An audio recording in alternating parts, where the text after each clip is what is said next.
You have just woken up as a rattlesnake in the blazing Sonoran desert. For the next 3 hours, you are going to experience hot desert hunts, lightning-fast venom strikes, and even a sudden flash flood, and this won't be easy, so good luck. But before we get into this journey of a rattlesnake, I'd appreciate it if you could subscribe, like the video, and why not leave a comment on where you're tuning in from and what animal you want me to cover next. Now let's begin this epic adventure together. The first sensation isn't sight or sound. It's the slow, creeping awareness of temperature against my belly. The desert floor beneath me has spent the night radiating away the last precious degrees of yesterday's heat, and now, in these moments before dawn, I feel the cold seeping through my scales like water through sand. My blood moves like thick honey, each heartbeat a sluggish reminder that I am, fundamentally, at the mercy of the sun. I haven't moved in hours. Couldn't move, really. When the temperature dropped below 60 degrees sometime after midnight, my muscles became little more than decoration. But now, as the eastern horizon begins to blush with the faintest suggestion of light, I can feel the change coming, not in the air that's still carrying the night's chill, but in the ground itself. The earth knows the sun is coming before the rest of us do. My heat-sensing pits, those remarkable organs that sit like tiny caves between my eyes and nostrils, begin to register the subtlest shifts in the thermal landscape around me. The creosote bush I've spent the night beneath is still cooler than the air, but I can sense the way its dark branches will soon become solar collectors, warming faster than the pale sand around them. This is the knowledge that keeps me alive. Understanding heat, not as humans do, as a comfort or discomfort, but as the very currency of existence. The first tongue flick of the day brings a flood of information. The forked tip emerges from my mouth and samples the air in 2 directions simultaneously, then retracts to touch my vomeronasal orgamy Jacobson's organ on the roof of my mouth. Chemical signatures bloom across my consciousness like colors across a canvas. Mouse, rabbit, the musky scent of a kit fox that passed this way hours ago. The green, resinous smell of the creosote bush above me. The alkaline dust of the desert floor, already beginning to stir with the promise of wind. But it's the subtle gradations that matter most. The way the mouse scent is strongest to my left, fading as my tongue reads the air to my right. The freshness of the fox trail perhaps 3 hours old, no more. The absence of birds sent directly above me, meaning the hawks and ravens haven't begun their morning patrols yet. This is my morning newspaper, written in molecules and read by organs that have no human equivalent. As the light grows stronger, I can feel my body beginning to respond. Blood flow increases incrementally, like a river slowly widening after winter's ice begins to melt. My muscles, those powerful bands of tissue that will soon coil and strike with deadly precision, begin to remember their purpose. But I'm not ready yet, not nearly ready. The hierarchy of the desert morning is already establishing itself around me. I can hear the tentative movements of kangaroo rats in the distance, those remarkable little creatures who can live their entire lives without drinking water, extracting every drop they need from the seeds they eat. They're early risers, these rats, needing to forage before the heat becomes unbearable and before predators like me become fully operational. A sidewinder's trail cuts across the sand 15 feet away. I can see where she passed during the night. Her distinctive shaped track, a testament to her unique method of locomotion.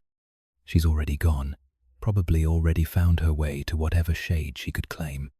Sidewinders are smaller than me, more vulnerable to the temperature extremes, but also more efficient movers across loose sand. We rarely compete directly, but we occasionally share hunting territories, and I've learned to read her signs as carefully as any prey animals. The morning's first insects are beginning to stir. Desert ants, those industrious creatures who will spend the day racing across sand so hot it would kill most animals, are emerging from their underground colonies. Their movements create tiny vibrations in the ground, transmitted through the sand and into my body, where specialized sensors in my ribs and spine interpret them. It's a language of motion, a constant background chatter that tells me which way the wind is blowing, how many creatures are moving in my vicinity, and whether any of them are large enough to be of interest. A coyote calls in the distance, and I feel the vibration of its voice through the ground before I hear it through the air. The call is answered by another, then another, until the desert dawn chorus includes at least 4 distinct voices. They're not hunting not yet. This is social communication, the pack confirming their presence to each other as they spread out across their territory. But I file the information away. Coyotes are opportunistic, and a snake in the open is never entirely safe from their curiosity. The sun finally breaks the horizon, and everything changes. The first rays of direct sunlight touch the tips of the creosote bush above me, and I can immediately sense the temperature differential. The branch that receives the first light begins to warm, creating a thermal signature that my heat pits red like a beacon. This is the moment I've been waiting for. I begin to move a knot toward prey, not away from danger, but toward warmth. My movements are still slow, deliberate, but they're movements nonetheless. I emerge from the deepest shade beneath the bush and position myself where the morning sun will find me.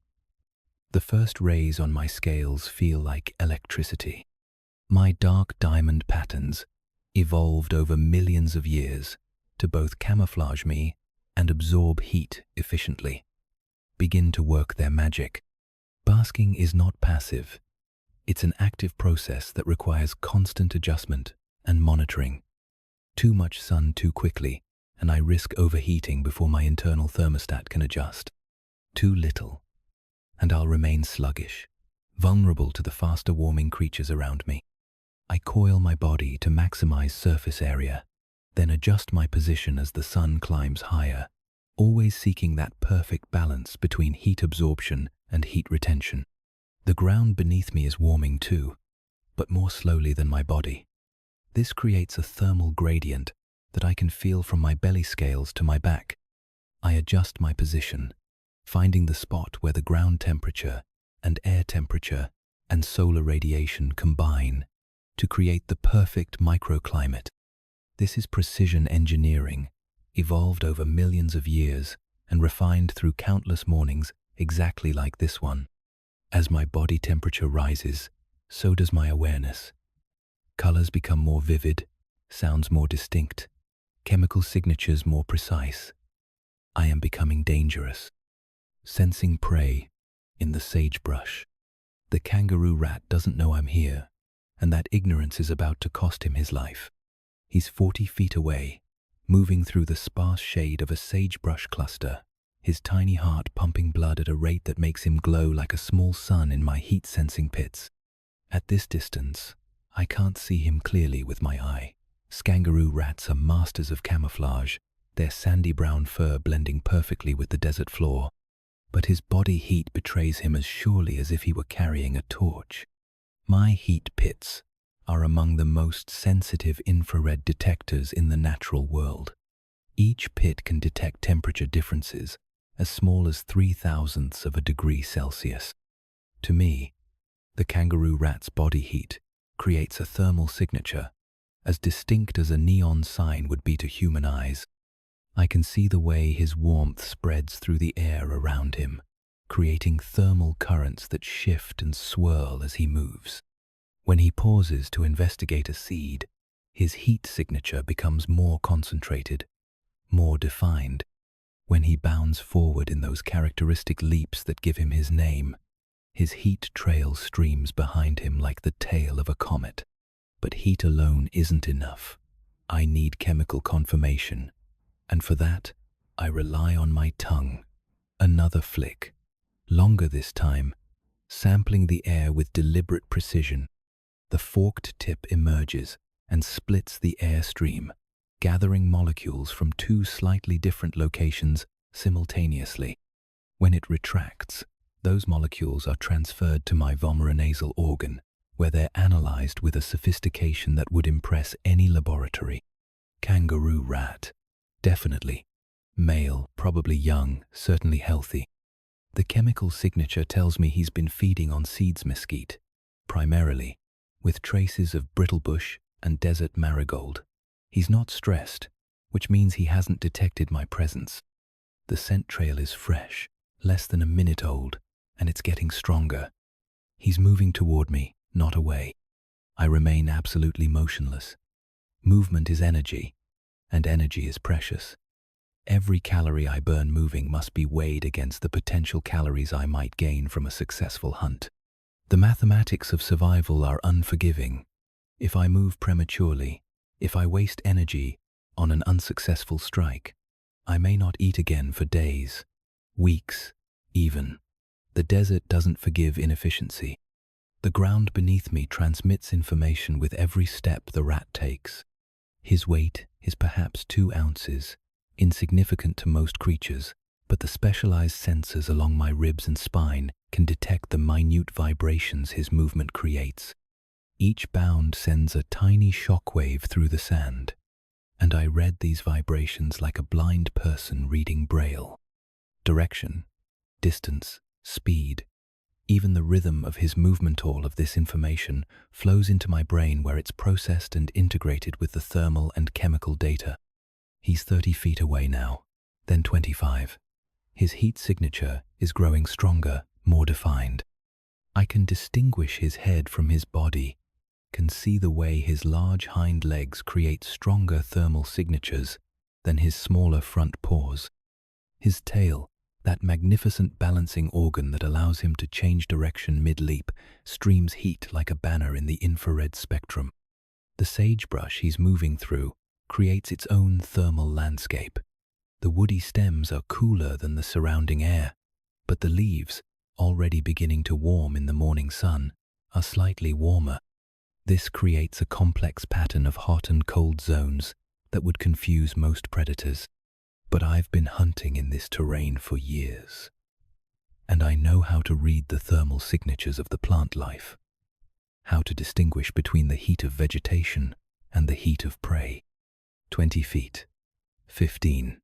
My muscles are fully warmed now, primed for action.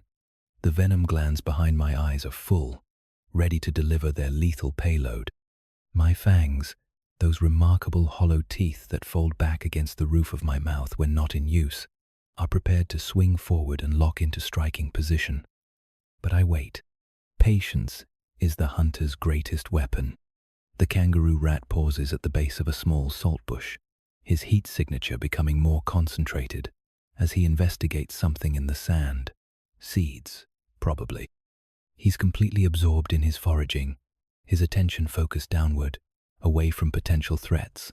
This is the moment predators dream of prey distracted, prey vulnerable, prey within range. But is he within range?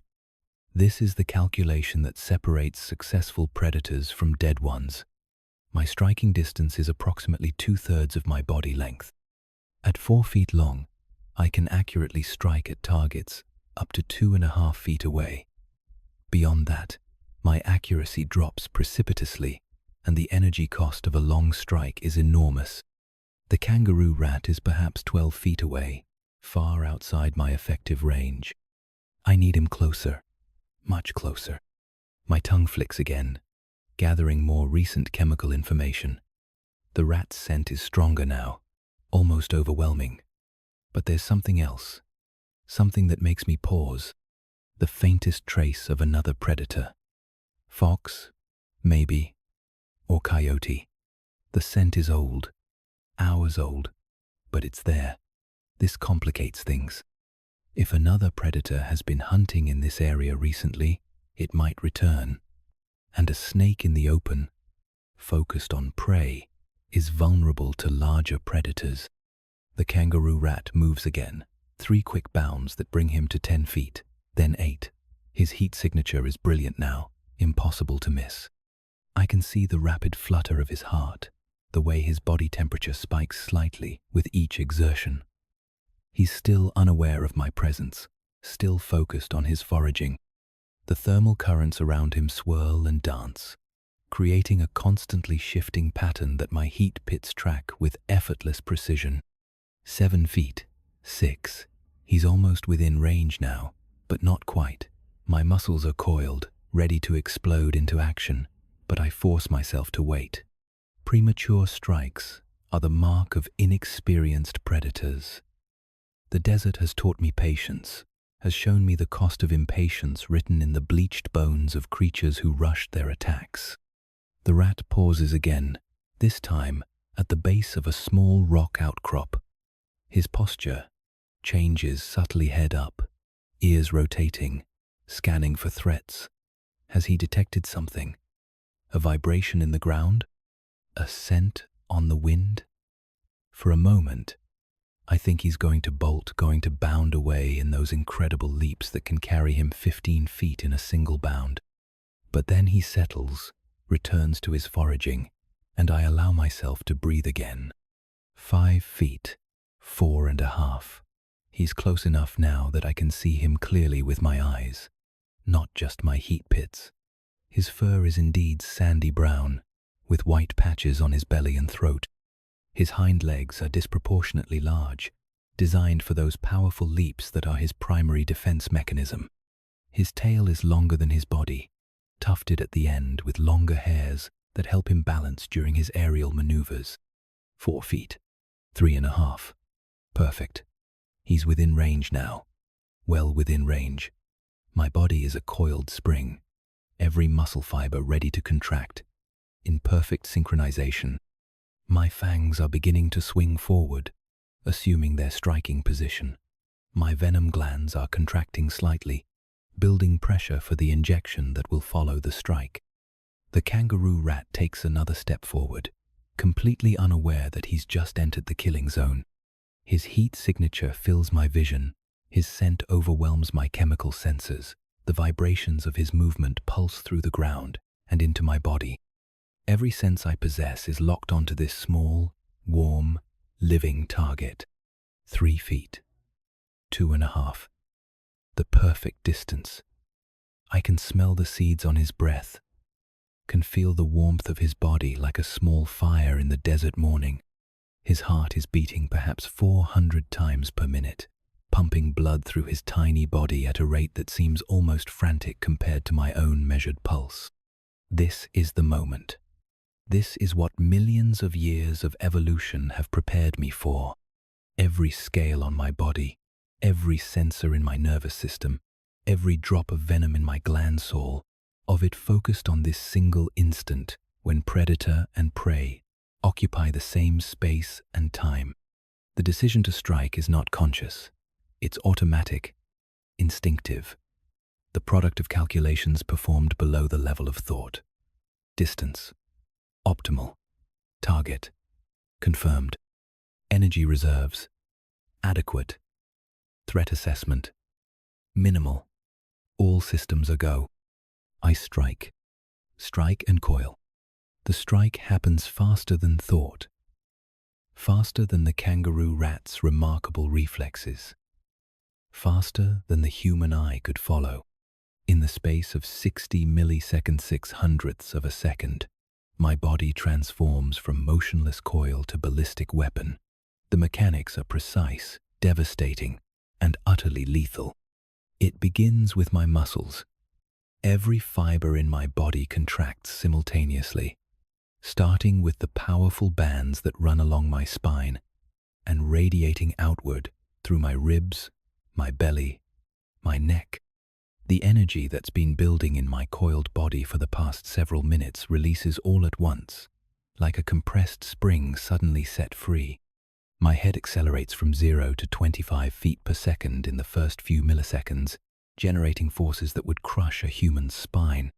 My fangs swing forward as my mouth opens, rotating from their resting position against my palate to their striking position in a movement so quick it seems like teleportation.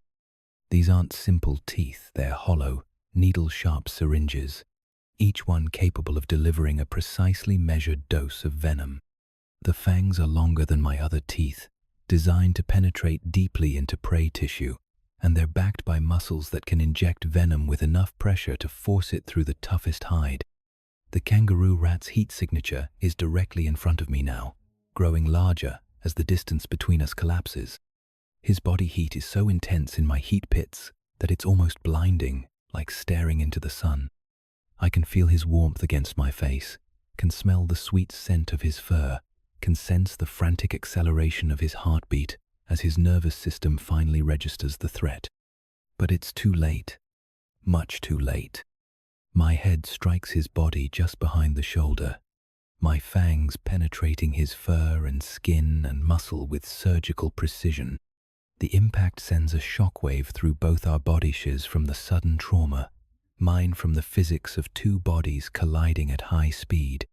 For a split second, we are connected, predator and prey, joined by the twin points of my fangs. The venom injection is automatic, controlled by muscles that have been refined over millions of years of evolution. I don't consciously decide how much venom to inject. My body makes that calculation based on the size and weight of the prey, the depth of penetration, the resistance of the tissue. Too little venom, and the prey might escape. Too much, and I waste precious resources that take days to replenish. The kangaroo rat's body convulses as the venom enters his bloodstream. My venom is a cocktail of enzymes and toxins, each component designed for a specific purpose. Hemotoxins begin breaking down his blood cells immediately, preventing clotting and causing internal bleeding. Cytotoxins start destroying tissue at the injection site, beginning the process of external digestion that will make him easier to swallow.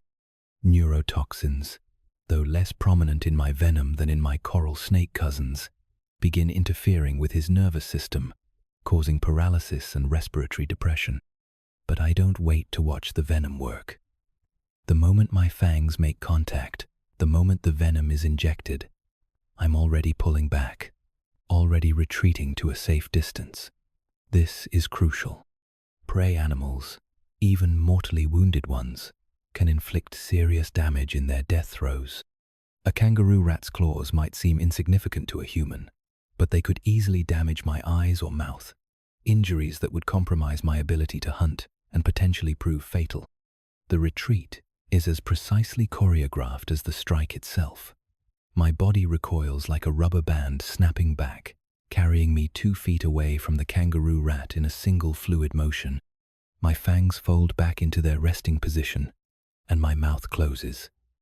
My muscles, having discharged their energy in the strike, begin to relax, but I remain alert, watching, waiting. The kangaroo rat tries to flee. His survival instincts, honed by millions of years of predation pressure, demand that he run, that he bound away from danger with those powerful hind legs. He manages 1 leap, perhaps 2, but the venom is already working. His movements become uncoordinated, his balance compromised. He stumbles, tries to right himself, stumbles again. I can see the moment when his nervous system begins to fail. His head tilts to one side, his powerful hind legs lose their coordination, his tail, that magnificent balancing organ, begins to twitch erratically. The venom is racing through his circulatory system, carried by the very heartbeat that's trying to keep him alive. It's reaching his brain now, beginning the process that will shut down his breathing, his heart rate, his consciousness. The internal sensation of a successful strike is unlike anything else in my existence. There's the immediate physical feedback, the solid impact of fang against flesh, the resistance of tissue, the automatic injection of venom. But there's also something deeper, more primal, a flood of neurochemicals that's part adrenaline, part satisfaction, part relief. This is what my body was designed to do. This is the moment that justifies all the waiting, all the energy conservation, all the careful calculation of risk and reward. My heart rate, which spiked during the strike, begins to slow. The adrenaline that flooded my system during the attack starts to subside, replaced by a different kind of alertness. I'm no longer hunting, I'm now guarding. The kangaroo rat is mine, but he's not in my stomach yet, and the desert is full of scavengers who would be happy to steal my meal. The energy budget calculations are already running in the background of my consciousness. The strike itself burned perhaps 50 calorie significant expenditure, but one that will be more than repaid by the meal to come. The kangaroo rat weighs approximately 2 ounces. which translates to roughly 60 calories of usable energy. It's not a large meal by mammalian standards, but for a creature like me, with my slow metabolism and efficient energy usage, it's enough to sustain me for days. The venom synthesis required to refill my glands will consume another 20 calories over the next several days. The act of swallowing and digesting my prey will require perhaps 30 more. When all is said and done, I'll net perhaps 10 calories from this hunt. Not much, but enough. In the desert, survival is often a matter of small margins, and I've just tipped the scales in my favor. The kangaroo rat's movements are becoming weaker now, more sporadic. His breathing is shallow and irregular. His heartbeat, that rapid flutter that first attracted my attention, beginning to slow. The venom is doing its work with ruthless efficiency. He's dying, and we both know it, but the process is relatively quick. My venom is designed to kill efficiently, not to torture. A prey animal that dies quickly is a prey animal that can't escape or attract scavengers with its struggles. I remain motionless, watching, waiting for the final moment. This is perhaps the most dangerous part of the hunt, not the strike itself, but this period immediately afterward, when I'm committed to a specific location, unable to move quickly, vulnerable to larger predators who might be attracted by the scent of blood or the sound of struggle. My tongue flicks out, sampling the air for any changes in the chemical landscape. The kangaroo rat scent is stronger now, mixed with the metallic smell of blood and the more complex bouquet of stress hormones and dying tissue. But there's nothing else. See no fox, no coyote, no hawk circling overhead. For now, I'm alone with my prey. The rat's struggles cease. His body relaxes, his breathing stops, his heart beats its last frantic rhythm, and then falls silent. He's dead, and I can feel the finality of it through my heat pits, the gradual cooling of his body, the cessation of all thermal activity except for the passive radiation of stored heat. But I don't move toward him immediately. Experience has taught me patience, taught me that death is sometimes not as final as it appears. I wait, counting the seconds, watching for any sign of movement, any indication that his nervous system might rally for one last desperate attempt at escape. 5 minutes pass, then 10. The kangaroo rat's body temperature is beginning to equalize with the surrounding air, his heat signature growing dimmer in my thermal vision. There's no movement, no sign of life. He's truly dead. And now the next phase of my feeding process can begin. The aftermath of the strike leaves me in a state of heightened awareness. My senses are sharper, my reflexes quicker, my entire nervous system still humming with the energy of successful predation. This is the hunter's high, the neurochemical reward that evolution has programmed into every successful predator. It's what makes the long waits between meals bearable, what drives me to hunt again and again despite the risks and energy costs. But beneath the satisfaction, there's also a deeper tiredness beginning to set in. The strike has used up much of my immediately available energy reserves. My muscles, which contracted with such explosive force just minutes ago, are already beginning to feel the metabolic cost of their exertion. I'll need to replenish these reserves through my meal, but that process will take hours, even days. The hunt is over. The kill is made. But the work of survival continues. Now comes the delicate, dangerous process of consumption, and with it, a new set of challenges and calculations. The desert doesn't pause for successful predatorship, simply presents them with new problems to solve. Swallowing a ground squirrel whole, the kangaroo rat lies motionless in the sand, his body already beginning to cool in the morning air. But as I approach him, tongue flicking to confirm what my heat pits already know, that he's truly dead, I realize I've made an error in identification. What I struck wasn't a kangaroo rat at all, but a young ground squirrel. The difference is significant. Where a kangaroo rat might have weighed 2 ounces, this ground squirrel is easily 4, perhaps 5 ounces. It's more than twice the meal I was expecting. This is both fortune and problem. The additional calories are welcome. They'll sustain me for perhaps a week, rather than the 3 or 4 days I was anticipating. But the increased size presents challenges. My jaw will have to dislocate further, my throat will have to stretch more, and I'll be vulnerable for a longer period during the swallowing process. In the desert, vulnerability equals danger. I circle the squirrel slowly, my tongue constantly sampling the air around his body. The chemical signature confirms his death.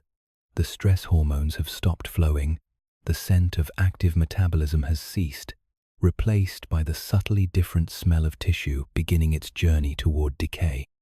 But there's no urgency yet. The desert's dry air and cool morning temperature will preserve him for hours. My approach is systematic, methodical.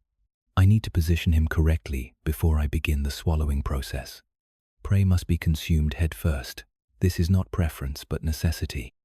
The way mammalian fur lies, the way their limbs fold, everything about their anatomy is designed to move smoothly in one direction and catch and snag in the other.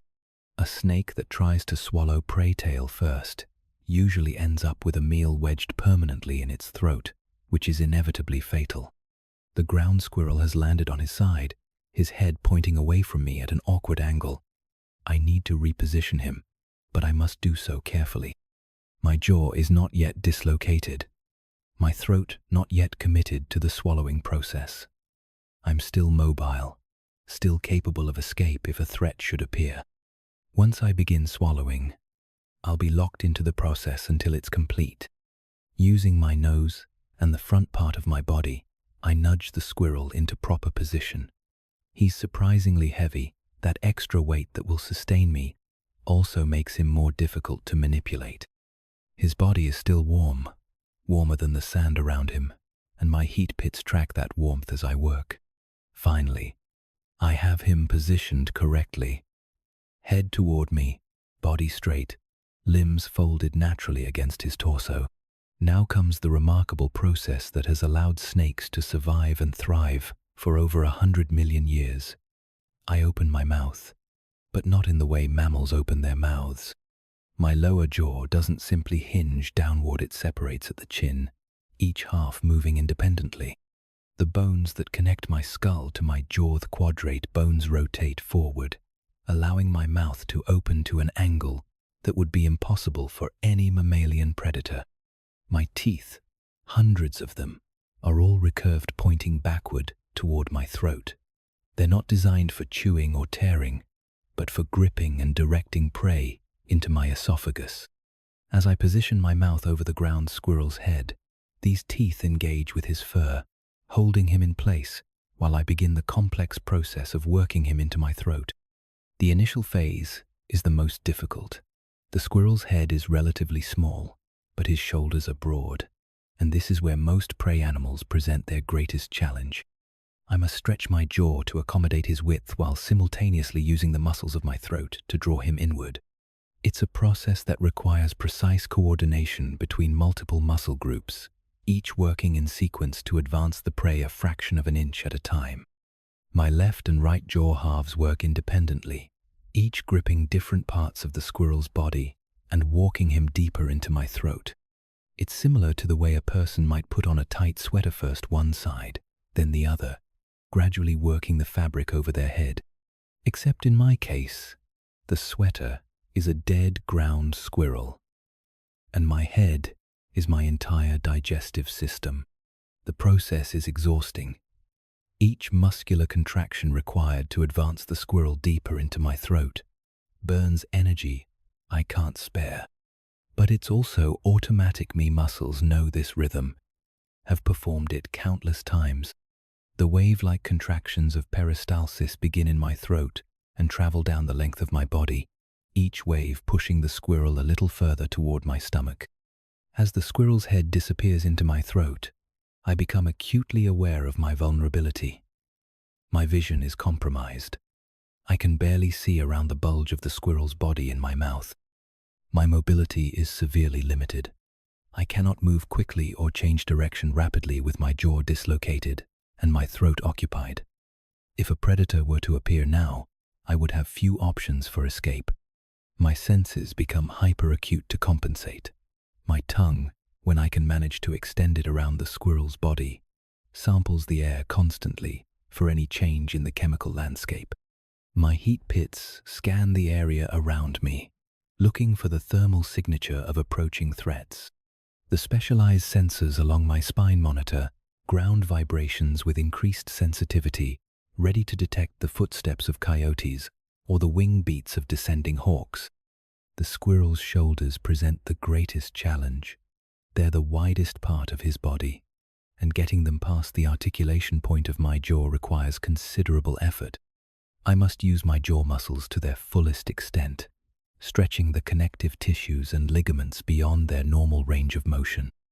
The sensation is uncomfortable, but not painful. My anatomy is designed for this extreme extension.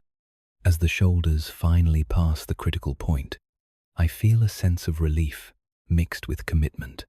The hard part is over, but there's no turning back now. The squirrel is too far into my throat to be regurgitated easily, and I must complete the swallowing process or risk fatal obstruction. The peristaltic waves become stronger, more regular, pulling him deeper into my body with each contraction. My throat bulges grotesquely as the squirrel's body passes through it. The skin stretches to accommodate his width, and I can feel every detail of his anatomy through the thin walls of my esophagus. His ribs, his spine, the compact muscles of his hind quartersaw of it presses against my throat as he slides slowly toward my stomach. The sensation is intensely physical, almost overwhelming in its completeness. The entire process takes nearly 40 minutes. 40 minutes, during which I'm essentially helpless, committed to this one task, vulnerable to any predator that might discover me. My jaw aches from the extended dislocation, my throat muscles burn from the sustained effort, and my entire body feels the strain of accommodating prey that's perhaps 15% of my own body weight. Finally, mercifully, the squirrel's tail disappears past my teeth. My jaw begins to return to its normal position, the bones rotating back into their sockets with an almost audible click. I can close my mouth properly for the first time in nearly an hour, and the relief is immediate. My throat is still distended, still showing the obvious bulge of the squirrel's body, but I'm mobile again, capable of defending myself or fleeing if necessary. The metabolic changes begin immediately. My body recognizes the presence of food in my digestive system and responds accordingly. Blood flow increases to my stomach and intestines, diverting resources from other systems. My heart rate increases slightly to support this enhanced circulation. Digestive enzymes, which have been produced only minimally during my fasting period, begin flowing in earnest. But the most significant change is in my behavior. The urgency that has driven me for the past several days, the constant need to hunt, to find food, to maintain energy, balance begins to fade.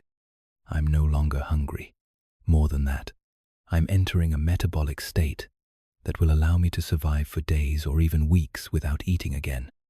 The ground squirrel in my stomach represents security, survival, the temporary end of the constant pressure to hunt.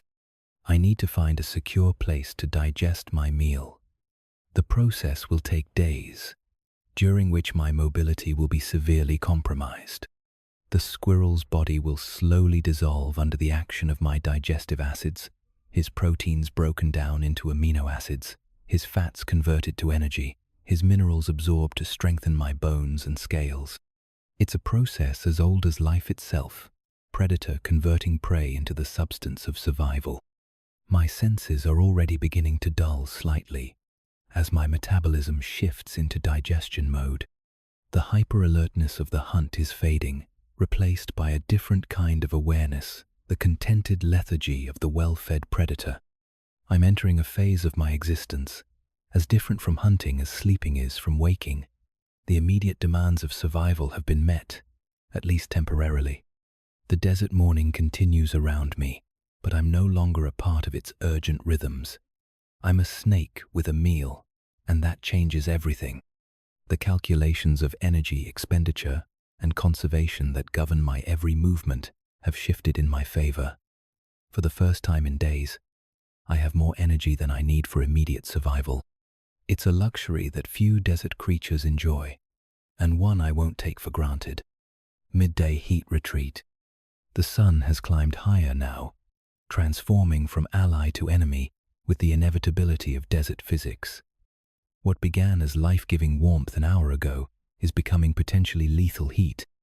My internal thermometer, more precise than any human instrument, registers the rising temperature of both air and ground. The sand beneath me, which felt pleasantly warm during my morning hunt, is beginning to burn. The ground squirrel in my stomach makes everything more complicated. His body mass adds weight I'm not accustomed to carrying, and the metabolic processes of digestion are generating additional heat inside my body. I'm like a furnace with an internal fire that I cannot extinguish, and the external temperature is rising toward dangerous levels.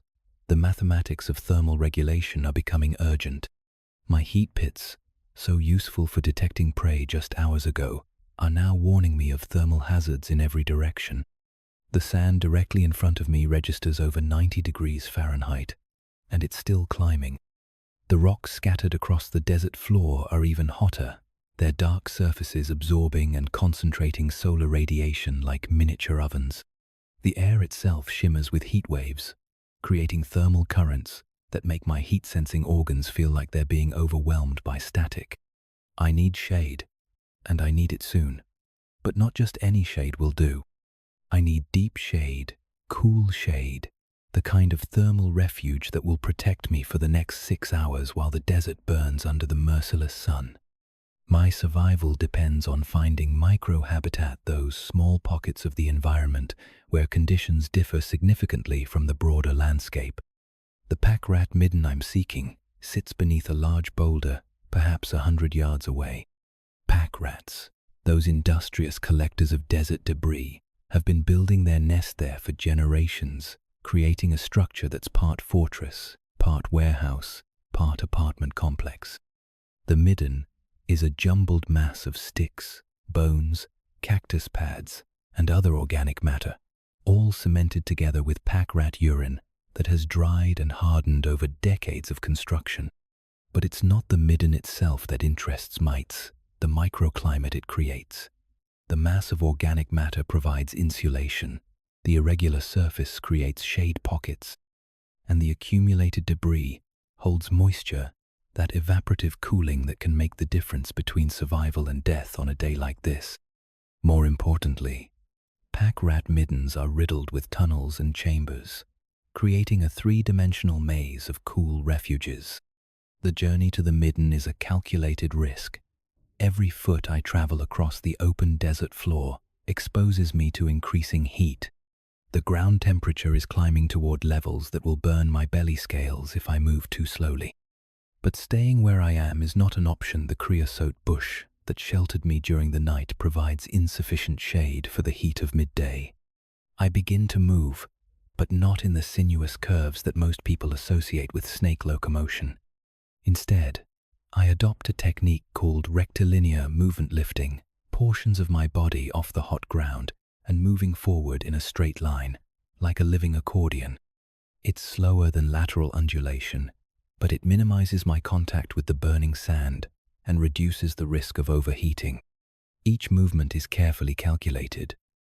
I lift my head and the front third of my body, using my powerful trunk muscles to bridge across the hot sand, then set down on a slightly cooler spot and repeat the process. The ground squirrel in my stomach shifts with each movement, a constant reminder of the extra weight I'm carrying and the extra heat my digestion is generating. My breathing becomes more rapid, more shallow. Unlike mammals, I don't sweat, and I have limited ability to cool myself through evaporation. Instead, I must rely on behavioral thermoregulation, finding cooler microclimates, adjusting my posture to minimize sun exposure, using the landscape's thermal properties to my advantage. It's a more limited toolkit than what warm-blooded animals possess, but it served snakes well for over 100 million years. 50 yards from the midden, I encounter my first real obstacle. A patch of open sand stretches before me, completely exposed to the sun, its surface temperature climbing toward levels that would cause serious burns.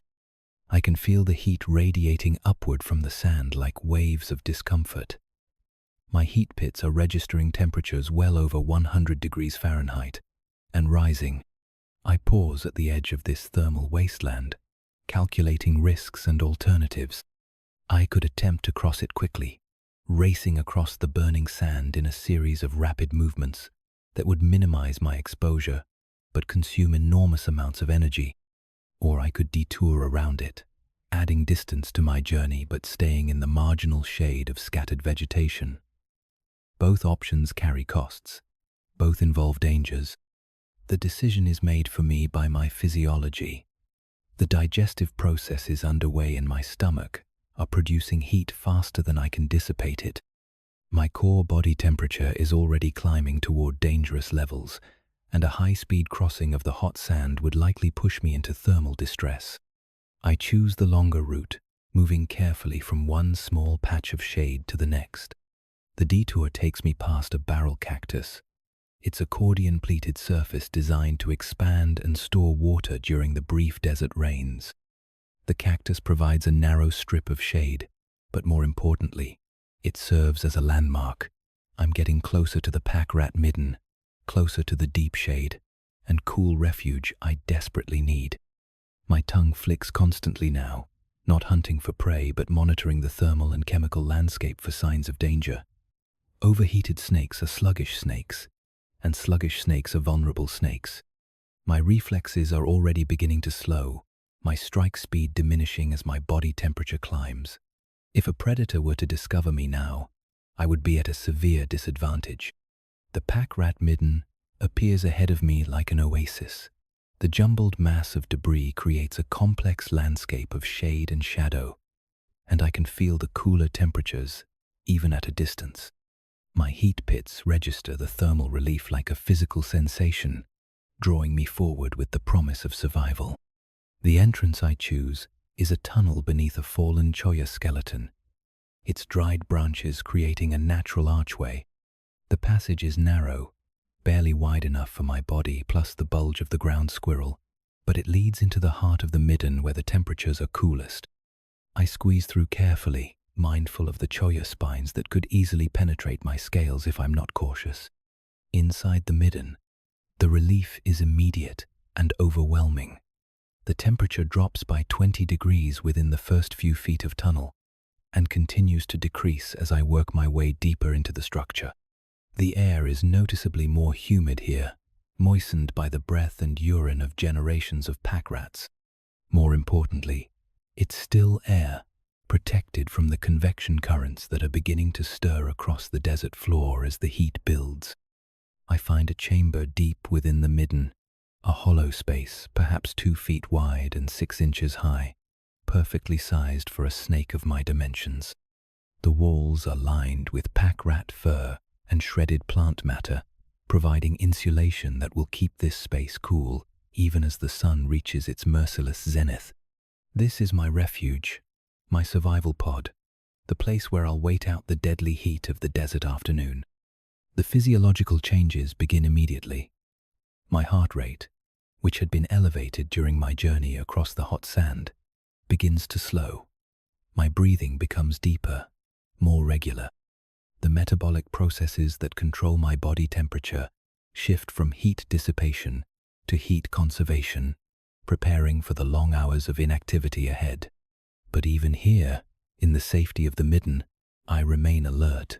My hearing, perhaps my most underappreciated sense, monitors the world above me. I can hear the distant rumble of thunder from a storm system that may or may not bring rain to this part of the desert. I can hear the high whine of ATV engines, those mechanical intruders that increasingly disturb the desert's ancient rhythms. I can hear the rustle of wind through the midden's debris, the scurry of small animals seeking their own thermal refuges. The pack rats who built this midden are active now, moving through their tunnels and chambers, going about their daily business of maintenance and foraging. They know I'm Jeremy's scent is unmistakable to creatures who share these passages, But pack rats and rattlesnakes have coexisted in these desert communities for millennia. They give me space, and I pose no threat to them. We're neighbors in the underground city they've constructed, temporary allies in the struggle against the desert heat. My digestive system continues its work, breaking down the ground squirrel's proteins into amino acids, converting his stored fats into energy I can use. The process generates heat, but here, in the cool depths of the midden, that heat is manageable, even welcome. My stomach acids, among the most powerful in the animal kingdom, are beginning the slow process of dissolving bone and fur, extracting every possible nutrient from my meal. The hours pass slowly in the underground refuge. This is perhaps the most passive period of my existence, but it's also one of the most critical. While I rest, my body is performing the essential work of converting prey into predator, food into survival. The ground squirrel who died in my strike is becoming part of me, his energy joining mine, his substance strengthening my scales and muscles and bones. Above me, the desert burns. The surface temperature climbs toward levels that would kill most animals within minutes. But here, in the cool darkness of the pack rat midden, I'm safe. The ancient partnership between predator and habitat continues, each supporting the other in the endless dance of desert survival. Neighboring predators.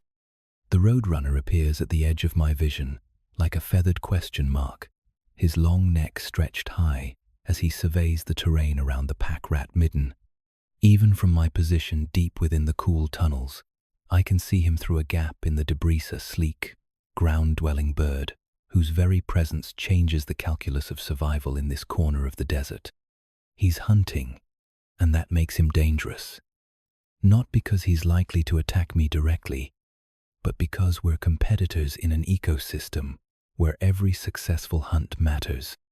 Through my heat pits, the roadrunner appears as a brilliant thermal signature against the cooler background of morning shade. His body temperature runs several degrees warmer than the mammals I usually hunt, a consequence of his bird metabolism and active hunting style. He moves in quick, darting motions, pausing frequently to cock his head and listen for the sounds of small prey moving through the brush. His hunting technique is almost the opposite of mine, where I rely on patience and ambush. He uses speed and persistence. I watch him work a patch of scrub about 30 feet from my refuge, and I'm struck by the efficiency of his search pattern. Every movement is purposeful, every pause calculated to maximize his sensory input. When he detects something, a lizard, perhaps, or a large insect, this entire body goes rigid with concentration. Then comes the explosive burst of speed that gives roadrunners their reputation, his powerful legs carrying him forward in a blur of motion that ends with either success or frustration. This particular hunt ends in success. The roadrunner's head dips down behind a small bush, and when he emerges, he's holding a spiny lizard in his beak. The lizard is still alive, thrashing desperately, but the roadrunner's grip is secure. He tosses the lizard into the air, catches it head first, and swallows it in a series of visible gulps that ripple down his long neck. The entire sequence takes perhaps 30 seconds from detection to consumption. The efficiency is both impressive and troubling. That spiny lizard represented calories, energy that might have sustained me for several hours. In the desert's harsh economy, every successful predator diminishes the opportunities available to others. The roadrunner and I rarely compete directly, or prey preferences and hunting methods are different enough that we usually hunt different animals at different times of day. But overlap exists, and when it does, his speed gives him advantages my patience cannot match. The roadrunner moves on, continuing his systematic search of the area, and I'm left to contemplate the broader predatory landscape, of which we're both part. The desert supports a remarkable diversity of predators, each adapted to exploit different aspects of the ecosystem. We coexist through a combination of niche partitioning, temporal separation, and mutual avoidance, but the underlying competition never disappears. As if summoned by my thoughts, a new thermal signature appears at the edge of my heat pit range. This one is lower to the ground, broader, moving with the distinctive rolling gait of a badger. My entire nervous system goes to high alert. Badgers are not competitors, they're direct threats. They're powerful diggers, capable of excavating even the most secure burrows, and they're not above adding a rattlesnake to their diet if the opportunity presents itself. The badger is perhaps 50 yards away, working a patch of ground where she's detected some underground prey. Probably ground squirrels. Badgers are specialists at locating and excavating the burrow systems where ground squirrels sleep and store food. Her powerful forearms and massive claws make her one of the most effective excavators in the desert, capable of digging through hard-packed earth that would defeat most other predators. I watch her work, fascinated despite the potential danger. She's systematically exploring the area, nose to the ground, following scent trails that lead her to active burrows. When she finds what she's looking for, the excavation begins in earnest. Dirt flies as her claws rip through the earth, each stroke removing pounds of soil and revealing more of the underground tunnel system. The ground squirrels she's hunting have their own countermeasures. Their burrows are complex, multi-chambered systems with multiple entrances and escape routes. As the badger digs at one entrance, the occupants flee through others, sometimes emerging dozens of yards away from the excavation site. It's an arms race between digger and tunnel dweller, each side constantly evolving new strategies to outmaneuver the other. But badgers are persistent, and this one is experienced. She doesn't just dig, she thinks.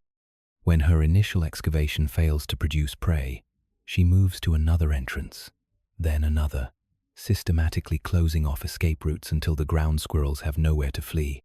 The hunt might take hours, but badgers have patience that rivals my own. The excavation work brings her gradually closer to the pack rat midden, and my anxiety levels rise accordingly. Badgers don't typically hunt in pack rat. Middens the tangled debris makes digging difficult, and pack rats are less predictable prey than ground squirrels. But a badger who discovers a well-fed rattlesnake in a confined space might consider it an opportunity worth pursuing. My options for escape are limited. The midden's tunnels that provide protection from the heat also restrict my mobility. I can move through them, but not quickly, and certainly not faster than a badger can dig. My best defense is to remain hidden, to hope that the badger's attention remains focused on the ground squirrels she's already hunting. The third predator appears as a shadow passing overhead, visible for just a moment through the gaps in the midden's canopy. Red-tailed hawk, judging by the size and flight pattern. She circles once, twice, riding the thermals that are beginning to form as the desert floor heats up. From her perspective, hundreds of feet above the ground, the entire landscape is visible, every movement monitored, every potential prey animal catalogued. Hawks represent a different kind of threat than roadrunners or badgers. They're not competitors. In the same sense, they hunt different prey using completely different methods. But they're opportunistic, and a snake moving across open ground is exactly the kind of target that attracts their attention. My camouflage, so effective against ground-dwelling predators, offers little protection against aerial hunters who can see the patterns and movements that betray my presence. The hawk's hunting technique is perhaps the most sophisticated of all the predators in this desert community. She uses her superior vantage point to monitor vast areas simultaneously, watching for the telltale movements that indicate prey. When she spots something promising, she doesn't immediately dive instead. She adjusts her flight pattern to get a better view, sometimes circling for minutes before committing to an attack. Her presence changes the behavior of every animal below. Ground squirrels become more cautious about venturing far from their burrows. Rabbits stick closer to dense brush where aerial attacks are more difficult. Even the badger seems to work more efficiently, perhaps sensing that prolonged exposure to the hawk's surveillance increases her own risk. From my position in the midden, I can observe this complex predatory dance without being a direct participant. Each hunter is pursuing their own survival strategy, but their activities influence each other in ways both obvious and subtle. The roadrunner's success in catching lizards means fewer lizards available for the hawk. The badger's excavations disturb ground squirrel populations, potentially driving them toward areas where I might encounter them. The hawk's presence makes all ground-dwelling animals more cautious, but also more predictable in their movements. This is the reality of desert predation, not a simple food chain, but a complex web of relationships where every successful hunt ripples through the ecosystem. We're all connected, all dependent on the same resource base, all competing for the energy that sustains life in this harsh environment. The ground squirrel digesting in my stomach represents my temporary victory in this competition, but the game continues around me. The evolutionary arms race that shapes these relationships is visible in every adaptation, every behavior, every successful hunt. The roadrunner's speed evolved in response to prey that could escape through agility. The badger's digging ability developed to exploit prey that hid underground. The hawk's keen vision and flight capabilities allow her to hunt from a domain that most prey animals can't access. My own adaptations, the heat-sensing pits, the lightning-fast strike, the potent venom represent my species' solution to the challenges of desert predation. We're ambush specialists, evolved to wait motionlessly for long periods and then strike with devastating effectiveness. It's a strategy that works, but only when conditions are right, only when the complex calculations of energy expenditure and potential reward align in our favor. The badger's digging sounds are getting closer, and I make a decision. Deeper into the midden I go, following passages that wind through the debris toward the most protected chambers. This is strategic retreat, not cowardice, recognizing that discretion is often the better part of survival. The ground squirrel in my stomach will sustain me for days, and there's no reason to risk that investment in unnecessary confrontation. The predatory community continues its ancient dance around me, each participant playing their role in the endless drama of survival.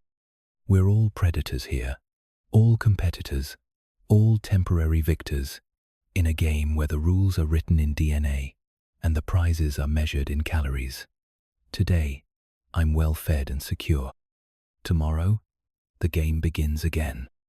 I'm less likely to challenge other snakes for prime hunting locations, more willing to yield contested areas rather than risk confrontations that might require venom expenditure. This temporary reduction in competitive pressure affects the broader predator community, potentially allowing other hunters to exploit areas they might normally avoid. The quality of newly synthesized venom differs slightly from mature venom that has had time to concentrate and stabilize within the glands. Fresh venom tends to be more dilute, with lower concentrations of active compounds per unit volume.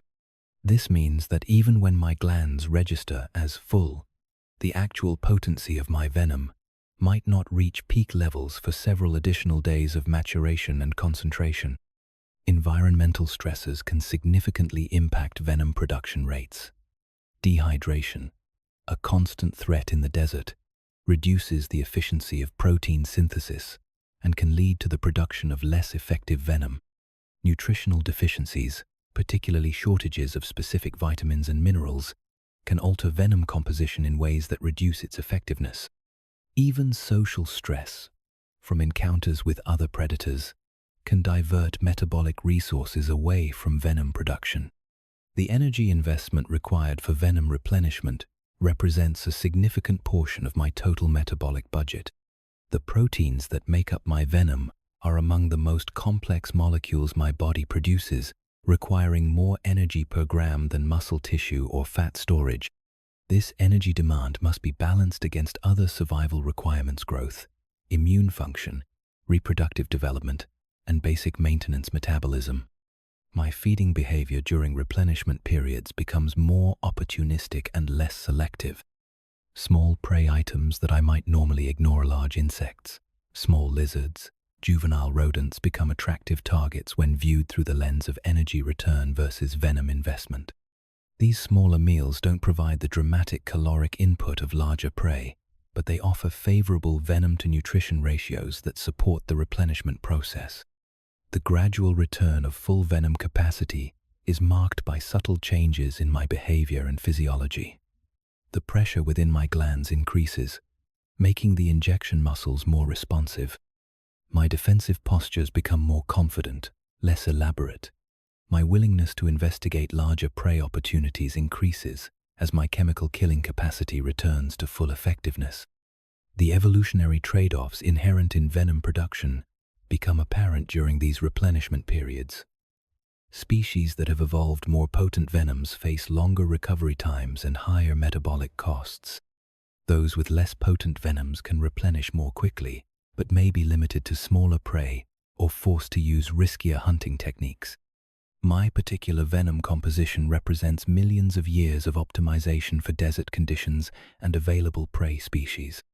The completion of venom replenishment marks a return to full predatory capability, but also a renewed vulnerability to the boom and bust cycles that characterize desert survival. Each successful hunt depletes my chemical weapons, beginning the cycle anew. It's a constant balance between current capability and future potential, between immediate success and long-term survival strategy. Rattling warnings. The approaching footsteps register first as vibrations through the grounder rhythmic pattern that my specialized sensors interpret as bipedal locomotion, human. The realization sends a cascade of stress hormones through my system, triggering defense mechanisms that have been refined over millions of years of predator-prey interactions. But humans present a unique challenge, one that my evolutionary programming struggles to categorize. Too large to be prey, too persistent to be easily deterred, too unpredictable to be safely ignored. My rattle comes alive before conscious thought intervenes. The segmented keratin structure at the tip of my tail begins its characteristic vibration, producing the dry, buzzing sound that has warned countless creatures away from potential danger. Each segment of my rattle 11 in total accumulated over multiple sheds throughout my adult life strikes against its neighbors at a rate of over 50 times per second, creating a sound that carries remarkable distances in the desert air. The mechanics of rattling are more complex than they appear. Specialized muscles in my tail, some of the fastest contracting muscles in the animal kingdom, provide the rapid vibrations that animate the rattle. These muscles can maintain their high-frequency contractions for extended periods without fatigue, thanks to unique physiological adaptations that allow them to recycle energy efficiently. The sound itself is produced not by the rattle segments striking each other, but by the collapse of air bubbles created by their rapid movementa, form of biological cavitation that generates the distinctive buzz.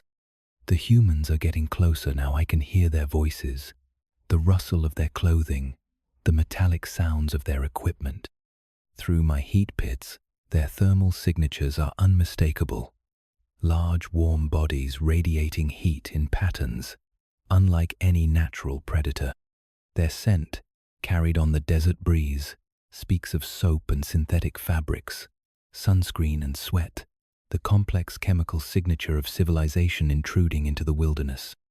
My rattle increases in intensity, the sound shifting from a quiet buzz to an aggressive warning that should be audible to the humans from 50 yards away. This is communication in its most basic form, a clear, unambiguous message that transcends species boundaries. The sound means danger, means threat, means stay away or face the consequences. It's a language older than human civilization, a warning system that has protected both predator and prey for countless generations. But the humans continue to approach, their voices growing louder, their thermal signatures becoming more distinct. One of them, the leader, judging by the confidence of their movementis, pointing in my direction, apparently having spotted something. Their behavior suggests curiosity rather than alarm, the kind of dangerous interest that often characterizes human encounters with wildlife. They want a closer look. The decision tree that governs my defensive behavior is ancient and automatic. Flight is always the preferred option. A snake that avoids confrontation is a snake that survives to hunt again.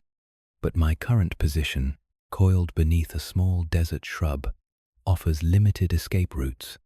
The humans have approached from the direction that would provide my easiest exit, and moving now would expose me to their direct observation. The mathematics of the situation favor standing my ground and relying on my warning system. I shift into full defensive display, raising the front third of my body into an S-curve that positions my head for optimal striking. My neck flattens slightly, making me appear larger and more threatening. Most importantly, my rattle continues its insistent warning, now producing a sound that dominates the auditory landscape for hundreds of yards in every direction. Any desert inhabitant within hearing range knows exactly what that sound means. The cultural mythology surrounding rattlesnake behavior is filled with misconceptions that could prove dangerous for both species. Humans often believe that rattlesnakes are aggressive, that they attack without provocation, that they hunt human prey. The reality is far different.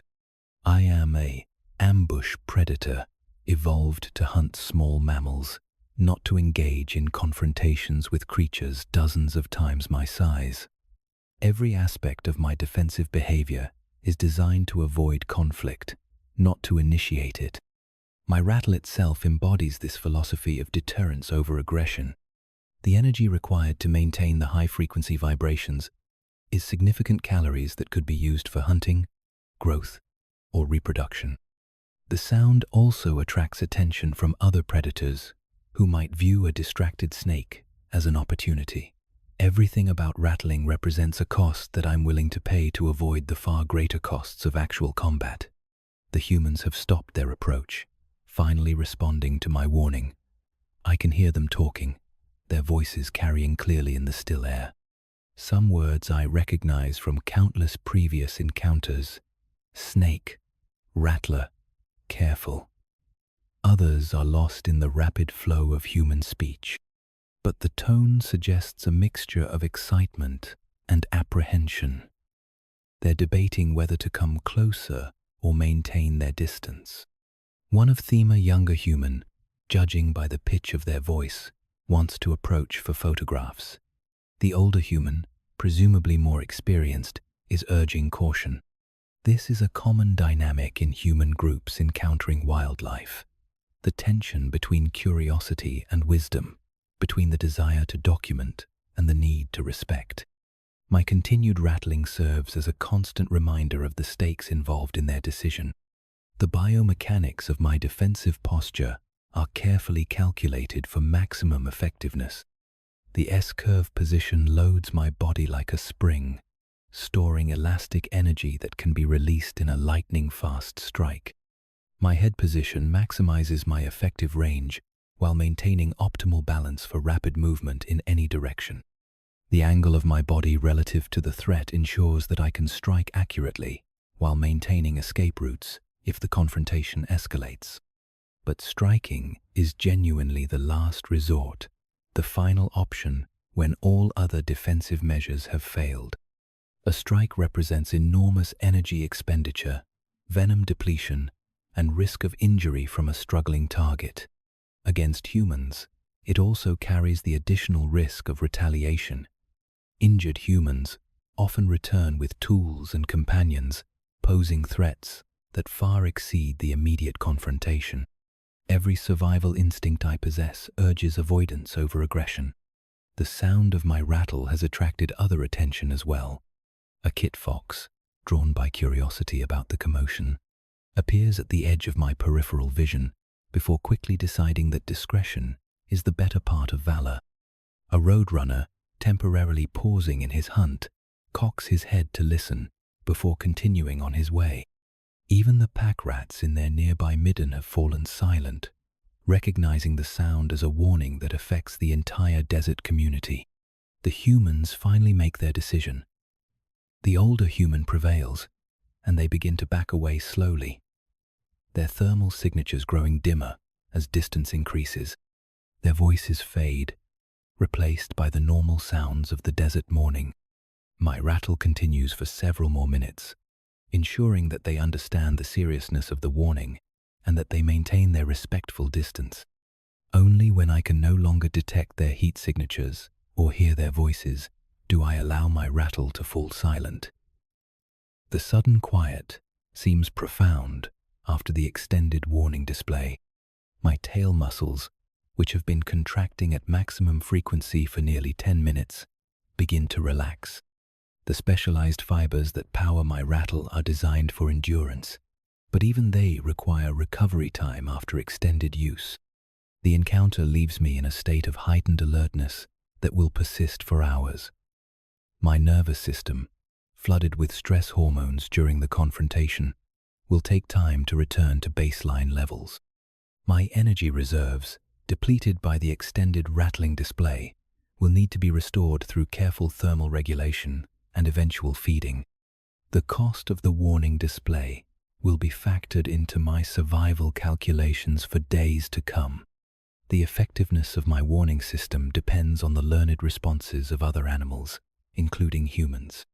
Generations of negative encounters have taught most desert species to recognize and respect the sound of a rattlesnake's warning. Those that fail to learn this lesson often don't survive to pass on their genes. In this way, my rattle serves as a teacher as well as a warning device, educating the desert community about the risks of approaching too closely. The evolutionary development of rattles represents a unique solution to the challenges of predator-prey communication. Most venomous snakes rely on cryptic coloration and behavior to avoid detection. Rattlesnakes have taken the opposite approach, evolving a warning system that advertises their presence while simultaneously communicating their defensive capabilities. It's a strategy that works only because the warning is backed by genuine danger and because most potential threats have learned to respect that danger. As the morning progresses and the immediate threat recedes, I begin to relax my defensive posture. But the memory of the encounter will influence my behavior for days to come. I'll be more alert to the approach of bipedal locomotion, more ready to deploy my warning system at the first sign of human presence. The desert is increasingly a landscape shared between wildlife and human visitors, and successful survival requires adaptation to this new reality. Courtship dance.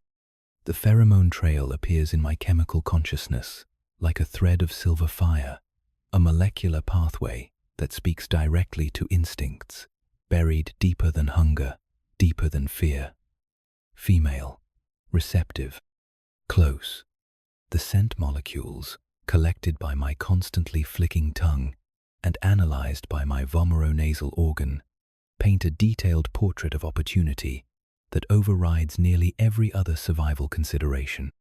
After months of solitary existence, the ancient imperative to reproduce has awakened with irresistible force. The trail is perhaps 2 hours old, winding through the sparse vegetation in a pattern that suggests she's been hunting rather than simply traveling. This is important. Information: a female who's actively feeding is a female whose body is preparing for the enormous energetic demands of pregnancy and egg development. Her reproductive condition, encoded in the chemical signature she leaves behind, indicates peak receptivity. The timing could not be better. Following the trail requires a delicate balance between urgency and caution. My reproductive instincts demand immediate pursuit, but my survival instincts counsel patience. A male rattlesnake, focused solely on mating, is a vulnerable male, easily surprised by predators or caught in compromising positions. I must track her while remaining alert to the broader environment, ready to defend myself or flee if necessary. The scent trail leads me through a complex landscape of thermal refuges and hunting grounds. I can read her recent history in the chemical signatures she's left behind. A successful hunt 3 hours ago, judging by the lingering scent of prey blood. A brief defensive encounter with another snake male, smaller than me, probably driven off without violence. A long period of basking in optimal thermal conditions, suggesting confidence and dominance in this territory. Her thermal management choices reveal intelligence and experience. The basking sites she's selected are perfectly positioned to maximize heat absorption while maintaining escape routes. The hunting positions show sophisticated understanding of prey behavior and microclimatic conditions. This is not a young, inexperienced female, but a mature snake in her prime, exactly the kind of mate whose genes would combine favorably with mine. As I follow her trail through a patch of ocotillo, the scent becomes dramatically stronger. She's close now, very close. My heat pits begin to detect faint thermal signatures that might be her body warmth. The excitement this generates is almost overwhelming, a flood of hormones that heightens every sense while simultaneously threatening to compromise my judgment. I force myself to slow down, to approach with the careful deliberation that successful courtship requires. I find her coiled beneath a desert willow, her diamond patterns perfect camouflage against the dappled shade. She's magnificent, perhaps 5 feet long, well-fed, her scales gleaming with the health that speaks of successful territory management and hunting prowess. Her body temperature, visible through my heat pits, is optimal, indicating that she's been thermoregulating efficiently throughout the morning. Everything about her signals reproductive fitness, but she's also alert, aware of my approach long before I'm close enough for visual contact. Her head is raised slightly, tongue flicking rapidly to sample my scent as I appear at the edge of her territory. The chemical conversation that begins is complex, multi-layered, a molecular dialogue that will determine whether I'm welcomed as a potential mate or driven off as an unwanted intruder. My approach must be perfect. Too aggressive, and she'll flee or attack. Too tentative, and she may lose interest or attract the attention of competing males. I begin the slow, ritualized movement pattern that announces my intentions clearly. Not prey, not threat, but potential mate. My body forms gentle curves rather than defensive angles. My movement fluid rather than predatory. Every gesture must communicate peaceful intent while simultaneously displaying my fitness as a breeding partner. The courtship dance that follows is choreographed by millions of years of evolution. Each movement precisely calculated to minimize conflict while maximizing the exchange of information between potential mates. I approach from her left side, moving slowly enough that she can observe my size, condition, and behavior.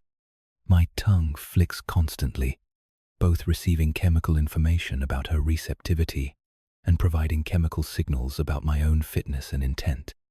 She responds with her own set of signals, subtle shifts in posture that indicate neither acceptance nor rejection, but rather a willingness to engage in the evaluation process. Her heat signature shifts slightly as internal physiological changes accompany her behavioral responses. The chemical signatures she releases become more complex, providing detailed information about her reproductive status, health, and genetic quality. The initial phase of courtship involves a careful parallel approach where we align our bodies while maintaining individual space. This allows for extensive chemical communication while avoiding the territorial responses that might be triggered by more intimate contact. I can sense her evaluating my condition through multiple sensory channels, chemical signals that reveal my nutritional status, size estimates from visual and thermal cues, assessments of my movement quality and coordination. My own evaluation of her is equally thorough. The chemical signatures she produces provide detailed information about her immune system function, genetic diversity, and reproductive condition. Her thermal regulation patterns reveal energy reserves and metabolic efficiency. Her behavioral responses indicate intelligence, experience, and territorial success. All of these factors will influence the genetic quality of potential offspring. The scent-marking behavior that accompanies early courtship serves multiple functions beyond simple communication. By depositing pheromones in specific patterns around her territory, I'm claiming temporary mating rights while simultaneously warning off potential competitors. The chemical signatures I leave behind will persist for hours, advertising my presence to any other males who might be tracking the same female. As the courtship progresses, our movements become more synchronized, our chemical dialogue more complex. She begins to respond to my approach signals with subtle acceptance, cues-minute changes in posture that indicate willingness to proceed to the next phase of courtship. The timing of these signals is critical. Too early, and she may not be fully receptive. Too late, and competing males may arrive to challenge my position. The selection of the actual mating site becomes a collaborative process. It must offer thermal advantages for the extended coupling period, security from predators during our vulnerable state, and appropriate substrate for the physical mechanics of mating. She leads me to a location she's apparently already evaluated, a shallow depression beneath a large boulder that provides both shade and thermal mass for temperature regulation. The site's microclimate is ideal for extended reproductive activity. The boulder will absorb heat during the day and radiate it slowly throughout the night, maintaining optimal temperatures for the physiological processes of mating. The depression offers protection from wind and provides camouflage from aerial predators. The substrate is firm enough to provide good purchase, but soft enough to allow comfortable positioning during the extended coupling period. Her acceptance of my approach represents the culmination of complex negotiations conducted entirely through chemical and behavioral signals. No aggression has been displayed, no territorial challenges issued. Instead, two apex predators have successfully identified each other as suitable mates and agreed to the temporary suspension of their individual survival strategies in favor of reproductive opportunity. The pheromone exchange intensifies as we position ourselves in the selected mating site. The chemical signals become more specific, more urgent, triggering hormonal cascades that will support the physiological demands of reproduction. My body temperature regulation becomes more precise as my metabolism shifts to support the coming energetic demands of mating. The site itself will become temporarily transformed from neutral territory to reproductive ground, marked with our combined scents and defended jointly against intrusion. This transformation represents a fundamental shift in our behavior from solitary predators to cooperative partners, albeit temporarily. The survival calculations that normally govern every decision must now incorporate the welfare and reproductive success of another individual. As darkness approaches and the thermal conditions become optimal for extended physical activity, the final phase of courtship begins. The careful negotiations and evaluations of the day have led to this moment two successful predators whose genetic contributions will combine to create the next generation of desert survivors. The ancient dance continues, as it has for millions of years, ensuring the persistence of our species in one of Earth's most challenging environments. Combat with a rival male. The challenge appears as a thermal signature at the edge of my territory, just as the sun reaches its zenith. Another male, slightly smaller than me, but moving with the confident fluidity of an experienced fighter. His heat signature pulses with the elevated metabolism of arousal and aggression, and the chemical signals he's leaving behind speak clearly of his intentions. He's detected the pheromone trails that mark my courtship territory, and he's come to contest my exclusive access to the female. The timing of his arrival is strategically calculated.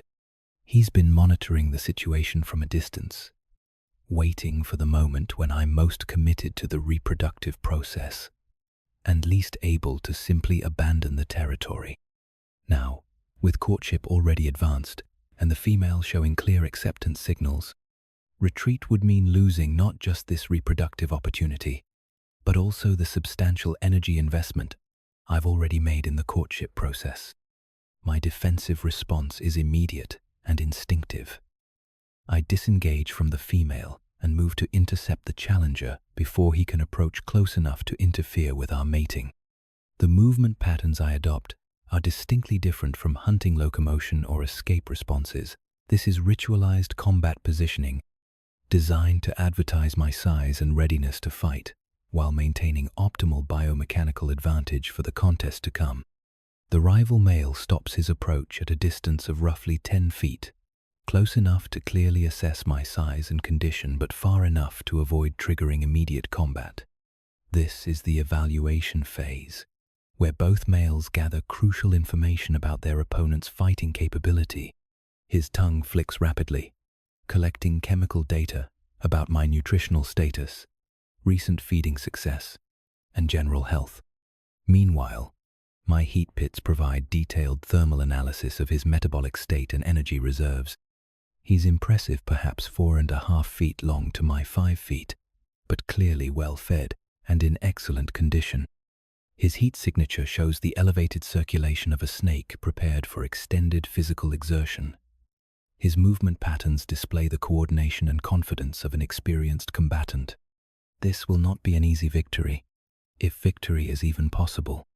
The ritualized nature of rattlesnake combat is crucial to understanding what follows. Unlike the life or death struggles with prey or predators, male-male combat is governed by rules that prevent fatal injury to either participant. We are, after all, members of the same species, and evolution has favored contest mechanisms that determine dominance without eliminating valuable genes from the population. Fangs are never used in these encounters, venom never deployed. The initial engagement begins with parallel positioning, our bodies aligned side by side as we assess each other's length and muscle mass. This phase resembles a bodybuilder's pose-off more than actual combat, each male displaying his physical advantages while evaluating his opponent's strengths and weaknesses. The male, who appears obviously outmatched at this stage, will often withdraw without further contest, conserving energy for future opportunities. But neither of us withdraws. Our sizes are too closely matched, our conditions too similar for either to claim clear dominance through display alone.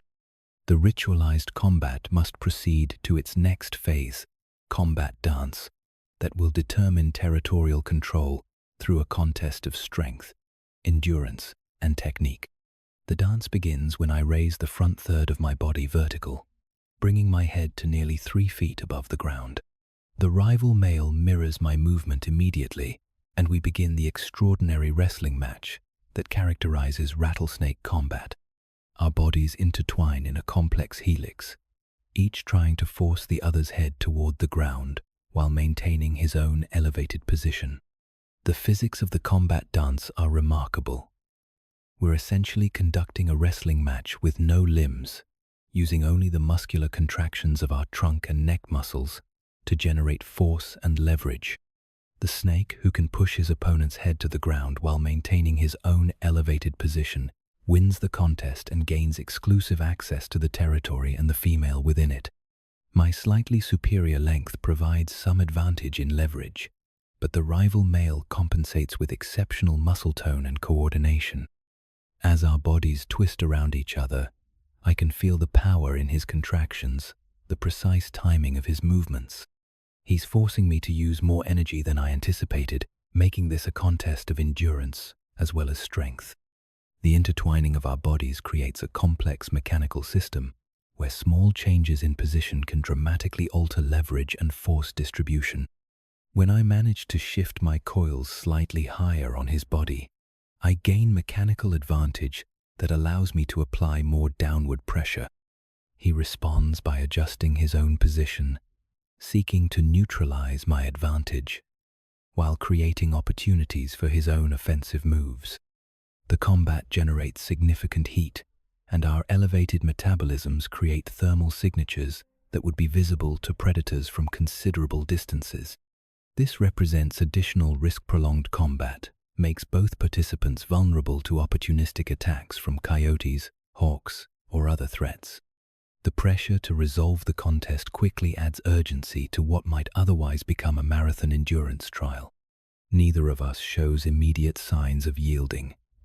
Our heads remain elevated, our bodies locked in the twisting embrace that defines this ancient contest. My muscles burn with the effort of maintaining position while simultaneously trying to force my opponent downward. The lactic acid building up in my muscle tissue serves as a biological timer, marking the metabolic cost of extended combat. The female, meanwhile, remains in the mating territory, but at a distance that suggests she's monitoring the contest without being committed to its outcome. Her behavior indicates that she'll accept whichever male proves dominant, a reproductive strategy that ensures her offspring will inherit superior competitive ability. The winner of this contest will demonstrate not just physical superiority, but also the kind of territorial dominance that correlates with successful hunting and survival. My experience advantage begins to show as the combat extends beyond the first few minutes. I've engaged in these contests before, learned the subtle techniques that can provide edge in closely matched encounters. A slight shift in my coiling pattern puts additional pressure on his midsection, forcing him to use extra energy to maintain his position. Small advantages accumulate into larger ones as the contest proceeds. The turning point comes when he makes a slight miscalculation in his positioning, allowing me to gain a coil advantage that dramatically increases my leverage. I press my advantage immediately, using the superior position to apply steady downward pressure on his neck and shoulders. His elevated position becomes harder to maintain as my leverage advantage grows. But he's far from defeated. Rattlesnake combat can continue for extended periods, with dominance shifting back and forth as opponents tire and recover, as positions change and new advantages emerge. The male who appears to be losing at one moment can reverse his fortunes with a single well-timed adjustment in his coiling pattern. The energy expenditure is enormous for both participants. Combat of this intensity burns through metabolic reserves at rates that would normally be reserved for hunting or escape responses. Each minute of continued wrestling represents a significant investment that must be weighed against the potential reproductive benefits of victory. The calculations become particularly complex because defeat means not just losing this opportunity, but also being weakened for future contests and hunting. My conditioning from successful territory management and regular hunting gives me a slight endurance advantage as the combat extends past 10 minutes. The rival male's breathing becomes more labored, his movements slightly less precise. The accumulated metabolic stress is beginning to affect his coordination and strength. My own reserves are depleting, but at a slightly slower rate. The decisive moment arrives when his elevated position becomes unsustainable. The combination of my leverage advantage, his mounting fatigue, and a slight loss of coordination allows me to force his head significantly closer to the ground. He attempts to recover, to regain his elevated position, but the energy cost proves too great. His head touches the sand, and the contest is over. The ritual ending is as precisely choreographed as the combat itself. I maintain my elevated position for several seconds, establishing clear dominance, then slowly disengage from the tangle of bodies. The defeated male immediately begins his withdrawal, moving away from the territory with deliberate movements that signal his acceptance of the outcome. There's no pursuit, no additional aggression. The contest has been decided according to ancient rules that both participants understand and accept. The victory comes with costs as well as benefits. My energy reserves are significantly depleted, my muscles fatigued from the extended exertion. My thermal regulation will be compromised for hours as my body recovers from the metabolic stress of combat. Most importantly, I'm now committed to defending this territory and this mating opportunity, meaning any additional challenges will require further energy expenditure. But the reproductive benefits justify these costs. Exclusive access to a receptive female in prime condition represents the ultimate biological success, the opportunity to pass on genes that have proven their effectiveness through successful survival and competitive dominance. The combat victory confirms not just my physical superiority, but also my genetic fitness for reproduction in the challenging desert environment. As the defeated rival disappears beyond my territory boundaries, I return to the female who has observed the entire contest. Her chemical signals indicate continued receptivity, unaffected by the combat outcome. The reproductive process can now continue without further interference, at least until the next challenger appears or environmental conditions change. For now, dominance is established, and the ancient patterns of reproduction can proceed. Mating under moonlight. The desert night transforms the thermal landscape into something entirely different from the harsh heat of day. As darkness settles across the landscape, the rocks and sand begin their long process of radiating away the stored energy of the sun. The temperature differential between my body and the environment shifts in ways that make my heat pits less useful for detecting distant threats, but more sensitive to the subtle thermal signatures of immediate surroundings. This is the time for intimacy, for the extended physical connection that will ensure the continuation of our genetic lines. The female's acceptance of my courtship victory is signaled through a complex series of behavioral and chemical cues. Her body positioning shifts from the alert, evaluative posture of the afternoon to the more relaxed configuration that indicates readiness for mating. Her chemical signatures change as well, becoming richer and more complex as hormonal cascades prepare her body for the reproductive process. The pheromones she releases now speak not of evaluation, but of invitation. The physiological preparation for mating has been building throughout the courtship period, but it accelerates dramatically as darkness falls. My hemipenis, the paired reproductive organs that most mammals lack, begin to evert from their resting position within my tail. The process is gradual, controlled by muscles and hydraulic pressure that slowly expose the complex, branched structures that will soon lock us together in reproductive embrace. Her own physiological changes are equally dramatic, though less visible.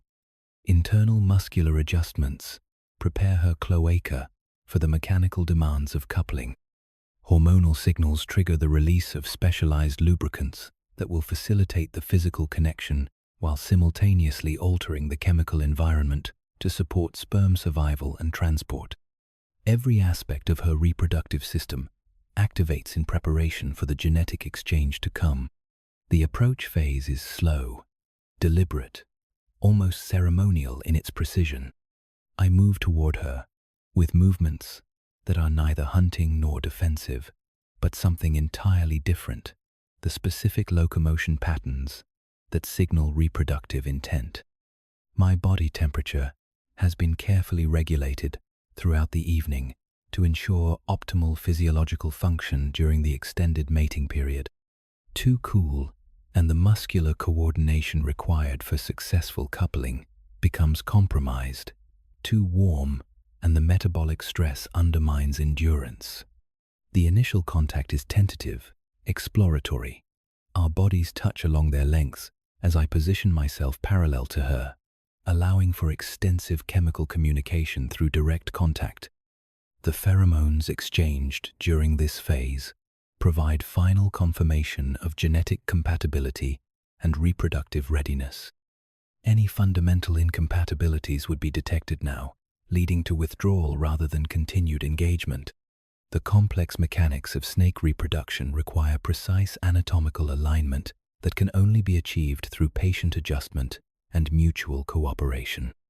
Unlike mammals, where mating is typically brief and straightforward, reptilian reproduction often involves extended periods of physical connection that require both partners to maintain specific positions for hours. The female's cooperation is essential forced. Mating is anatomically impossible and would result in injury to both participants. As our bodies align correctly, the hemipenes lock into position within her cloaca, creating a physical connection that cannot be broken without potential injury. This copulatory lock serves multiple biological functions. It ensures that sperm transfer can proceed without interruption.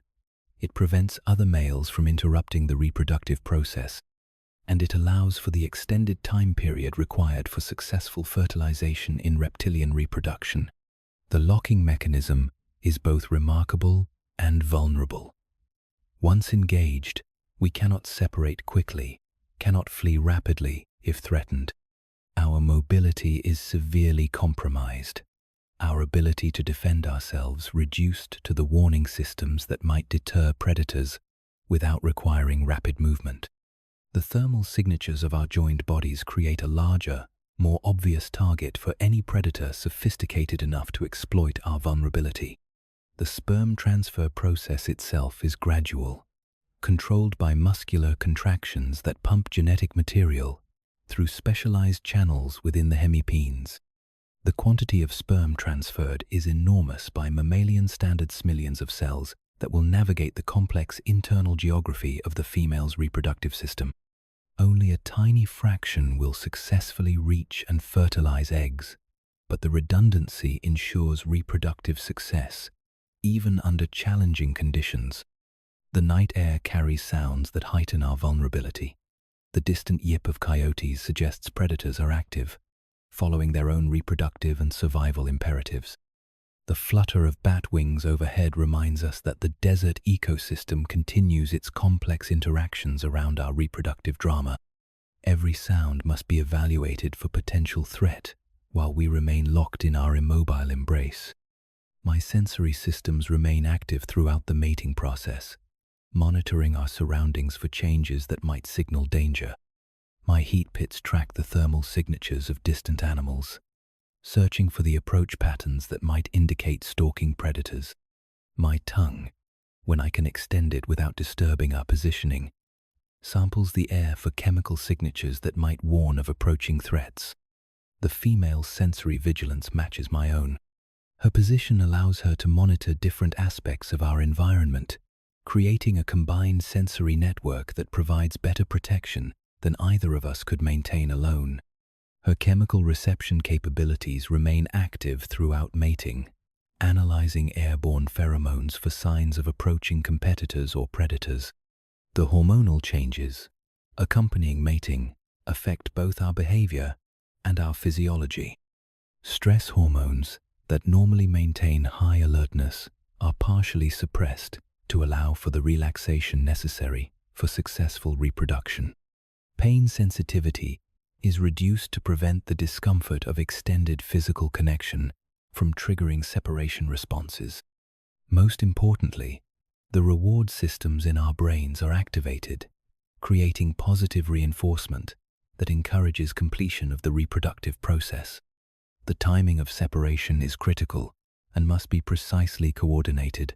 Too early, and sperm transfer may be incomplete, reducing the chances of successful fertilization. Too late, and we risk injury to the delicate reproductive structures or exposure to predators during daylight hours, when our thermal camouflage becomes less effective. The decision is ultimately controlled by the female, whose internal sensors monitor the progress of sperm transfer and signal when disconnection can safely occur. The unlocking process requires the same careful coordination as the initial connection. Muscular relaxation allows the hemipenes to retract gradually, while corresponding changes in the female's internal anatomy facilitate smooth separation. The entire process takes several minutes, during which we remain vulnerable, but gradually regain our individual mobility and defensive capabilities. The immediate aftermath of mating brings both relief and renewed vulnerability. Our genetic material has been successfully exchanged, but the energy expenditure has been enormous. Our thermal regulation has been compromised by hours of physical connection, our defensive capabilities reduced by fatigue, and the physiological stress of reproduction. We must now separate and return to our individual survival strategies, but both of us are temporarily weakened by the reproductive effort. The female begins the complex internal processes that will determine whether fertilization occurs and eggs develop successfully. Her behavior will change over the coming weeks as pregnancy hormones alter her hunting patterns, territorial requirements, and defensive responses. My role in the reproductive process is essentially complete, but my genetic investment in potential offspring means that her survival and reproductive success indirectly affect my own evolutionary fitness. The scent marking that follows mating serves to establish temporary territorial claims and warn off potential competitors who might still be attracted by lingering pheromone trails. The chemical signatures we deposit will persist for days, advertising the successful mating and potentially influencing the reproductive behavior of other snakes in the area. As dawn approaches, we must separate and return to the solitary existence that characterizes most of our lives. The temporary partnership that enabled successful reproduction dissolves as individual survival needs reassert their priority. The mating site, which briefly became shared territory, reverts to neutral ground that either of us might use but neither will defend. The genetic lottery has been played, the biological dice cast. Whether our reproductive investment will result in successful offspring depends on factors beyond our immediate control: environmental conditions, predation, pressure, the female's nutritional status during egg development. But the essential exchange has been completed, the ancient contract between male and female genetic material fulfilled under the vast desert sky. Gravid and guarding, the changes in her behavior become apparent within days of our mating. Subtle shifts that speak to the fundamental transformation occurring within her body. Where once she moved with the fluid efficiency of a predator focused solely on her own survival, now her movements carry the measured deliberation of a snake whose priorities have expanded beyond the immediate. She is gravid carrying, developing eggs that represent not just her genetic future, but mine as well. Her basking behavior becomes more precise, more purposeful. The casual thermoregulation that once served only her individual metabolic needs now must account for the developing embryos within her body. I observe from a respectful distance as she selects basking sites with mathematical precision, finding locations where solar exposure, substrate temperature, and thermal mass combine to create the exact conditions required for optimal embryonic development. The temperature requirements for developing snake eggs are unforgiving. Too cool and development slows or stops entirely, often resulting in developmental abnormalities or death. Too warm, and the embryos cook in their shells, another form of reproductive failure. She must maintain her body temperature within a narrow range, ideally between 82 and 86 degrees Fahrenheit, for weeks on end.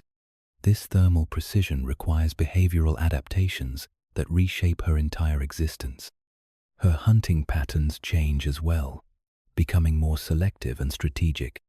The nutritional demands of egg development are enormous, requiring not just calories but specific nutrients: calcium for shell formation, proteins for embryonic tissue development, fats for energy storage within the developing eggs. She can no longer afford the energy luxury of long pursuits or risky hunting strategies. Every calorie must count, every hunting decision calculated for maximum nutritional return. I find myself drawn to maintain proximity to her territory, not from any conscious protective instinct but from behavioral programming that recognizes my genetic investment in her success. This is not pair bonding in any mammalian sense. We remain essentially solitary creatures with overlapping survival interests rather than cooperative partners. But her reproductive success directly affects my evolutionary fitness, creating a temporary alignment of interests that influences my territorial behavior. My patrol patterns expand to encompass the edges of her chosen basking areas and hunting grounds. I'm not actively defending her. She remains perfectly capable of defending herself against most threats. Instead, I'm maintaining a presence that deters opportunistic predators who might view a less mobile, gravid female as an attractive target. The energy investment in expanded patrols is significant, but it's offset by the genetic benefits of successful reproduction. The physiological changes in her body become more apparent as the weeks progress. Her midsection thickens noticeably as the developing eggs grow larger within her. This added mass affects her locomotion, making rapid movement more difficult and sustained activity more energetically expensive. She adapts by becoming even more selective about when and how she moves, conserving energy for the essential activities of thermoregulation and hunting. Her defensive capabilities remain formidable, but they require different deployment strategies. The added weight of developing eggs makes the lightning-fast strikes that characterize hunting more metabolically expensive. She compensates by relying more heavily on her warning systems, rattling more readily, maintaining defensive postures longer, using intimidation and deterrence rather than actual combat whenever possible. The vulnerability during this period extends beyond simple mobility limitations. Gravid females represent attractive targets for a variety of predators who recognize the altered behavior patterns and reduced escape capabilities. King snakes, in particular, pose a significant threat. These snake-eating specialists are adept at recognizing and exploiting the vulnerabilities of gravid rattlesnakes. Her survival depends on maintaining awareness of such threats while managing the competing demands of embryonic development. My own behavior during this period reflects the complex calculations of genetic investment and survival strategy. Each day I spend patrolling her territory is a day not spent hunting in my own optimal areas, not spent maintaining my own territorial boundaries, not spent conserving energy for my individual survival needs. The costs are real and measurable, but they're balanced against the potential genetic benefits of successful offspring production. The timing of egg development follows ancient rhythms that coordinate with environmental conditions. The embryos within her body are developing according to temperature-dependent schedules that will ideally result in hatching during optimal environmental condition, typically late summer, when prey is abundant and temperatures are suitable for juvenile survival. Her basking behavior becomes increasingly critical as development progresses and thermal requirements become more stringent. Predator encounters during this period require careful assessment and measured responses. A coyote investigating her basking site represents a genuine threat that must be taken seriously, but an overly aggressive response could result in injury or energy expenditure that compromises embryonic development. She must balance appropriate defensive responses with conservation of resources needed for reproduction. The scent-marking behavior that characterizes her territory during this period becomes more complex, incorporating chemical signals that advertise both her gravid status and her continued defensive capabilities. These pheromone signatures serve multiple functions, warning potential predators of her dangerous nature, while simultaneously signaling to other males that she's unavailable for additional mating attempts. Her feeding behavior becomes increasingly focused on prey species that provide optimal nutritional profiles for egg development. Rodents rich in calcium become preferred targets over those that might provide more calories but fewer essential minerals. The hunting strategies that once prioritized energy efficiency now incorporate complex nutritional calculations that account for embryonic developmental needs. The metabolic demands of carrying developing eggs create interesting thermal management challenges. The increased mass generates additional internal heat that must be carefully regulated to prevent overheating of the embryos. Her basking sessions become shorter but more frequent, fine-tuning her body temperature with precision that would impress any engineer. The thermal gradient across her body must be managed to ensure even heating of all developing eggs. My patrol activities bring me into contact with other predators who are also responding to the changed dynamics of her territory. Roadrunners seem to recognize that her reduced mobility makes her territory attractive for ground-dwelling prey species who might otherwise avoid areas frequented by highly mobile rattlesnakes. Hawks circle more frequently, perhaps sensing the concentration of thermal signatures in her favored basking areas. The social dynamics of the broader snake community shift subtly in response to her gravid status. Other females maintain greater distances from her territory, recognizing that competition for optimal basking sites could prove costly during this critical period. Younger males who might normally test territorial boundaries become more circumspect, avoiding confrontations with a gravid female whose defensive responses might be unpredictably intense. Her nocturnal activity patterns change dramatically as her pregnancy progresses. The extended thermal requirements of embryonic development mean she must optimize her 24-hour thermal budget more carefully than ever before. Nighttime cooling must be managed to prevent excessive temperature drops, while still allowing for the metabolic recovery that accompanies reduced activity periods. The approaching time of egg laying creates its own behavioral imperatives. She begins investigating potential nesting sites locations, that will provide appropriate substrate conditions, thermal regulation, and security for the vulnerable egg-laying period. This site selection process is complex, involving assessment of soil conditions, predator activity patterns, and microclimatic factors that will affect egg survival. My own territorial behavior must adapt to the approaching conclusion of the reproductive investment period. Once she lays her eggs, the genetic dice will be cast, and my direct interest in her survival will diminish. But for now, during these critical weeks of embryonic development, our survival strategies remain temporarily aligned. The ancient patterns of reproduction continue to shape behavior in ways that optimize genetic success, even in the harsh environment of the desert. The gravid period represents a unique phase in rattlesnake life history, where individual survival strategies temporarily incorporate the welfare of developing offspring. It's a time when the usual calculations of energy expenditure and risk assessment become more complex, incorporating genetic investment considerations that will influence behavior until the eggs are successfully laid, and the next generation begins its own independent struggle for survival. Living off fat reserves, the abundance of summer has become a distant memory, stored now only in the thick deposits of fat that line my body cavity. It's been 43 days since my last mealer plump ground squirrel that provided enough calories to sustain me through this lean period. But those reserves are dwindling, and my body has entered the ancient rhythm of fasting that has kept my kind alive through countless generations of boom and bust. In the depths of my metabolism, a remarkable transformation is taking place. My heart, once beating steadily at 12 beats per minute during active hunting, has slowed to just 4. Each contraction pumps less blood, but blood that moves with purpose, carrying only the most essential nutrients to vital organs.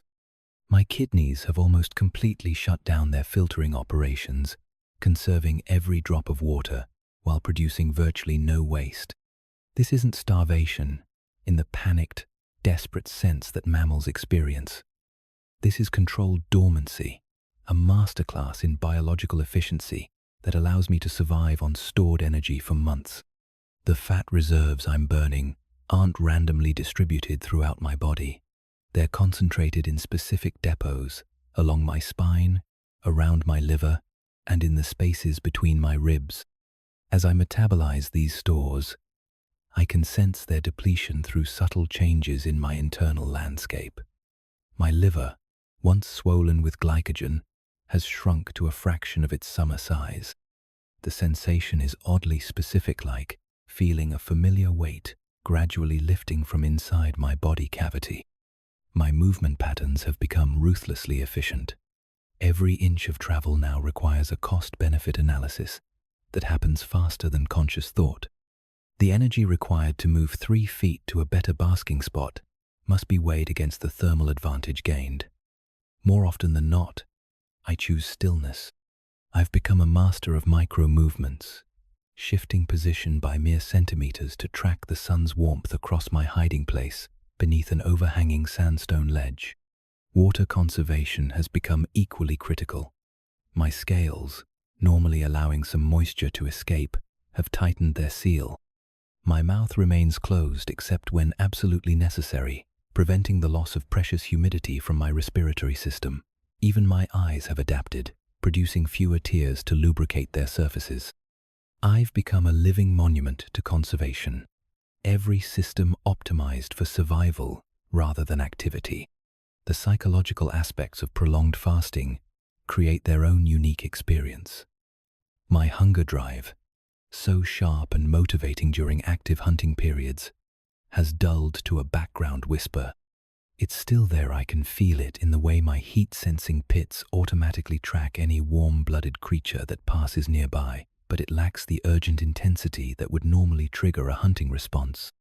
My brain chemistry has shifted, producing just enough neurotransmitters to maintain basic functions while suppressing the energy-expensive emotions of aggression and territorial behavior. Yet my awareness remains sharp in unexpected ways. Without the constant preoccupation of hunting and digestion, My attention has turned inward.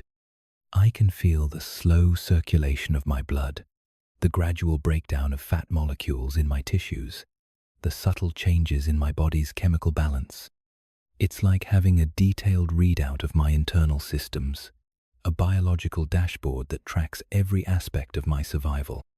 The external world continues around me, but I observe it now as a passive witness rather than an active participant.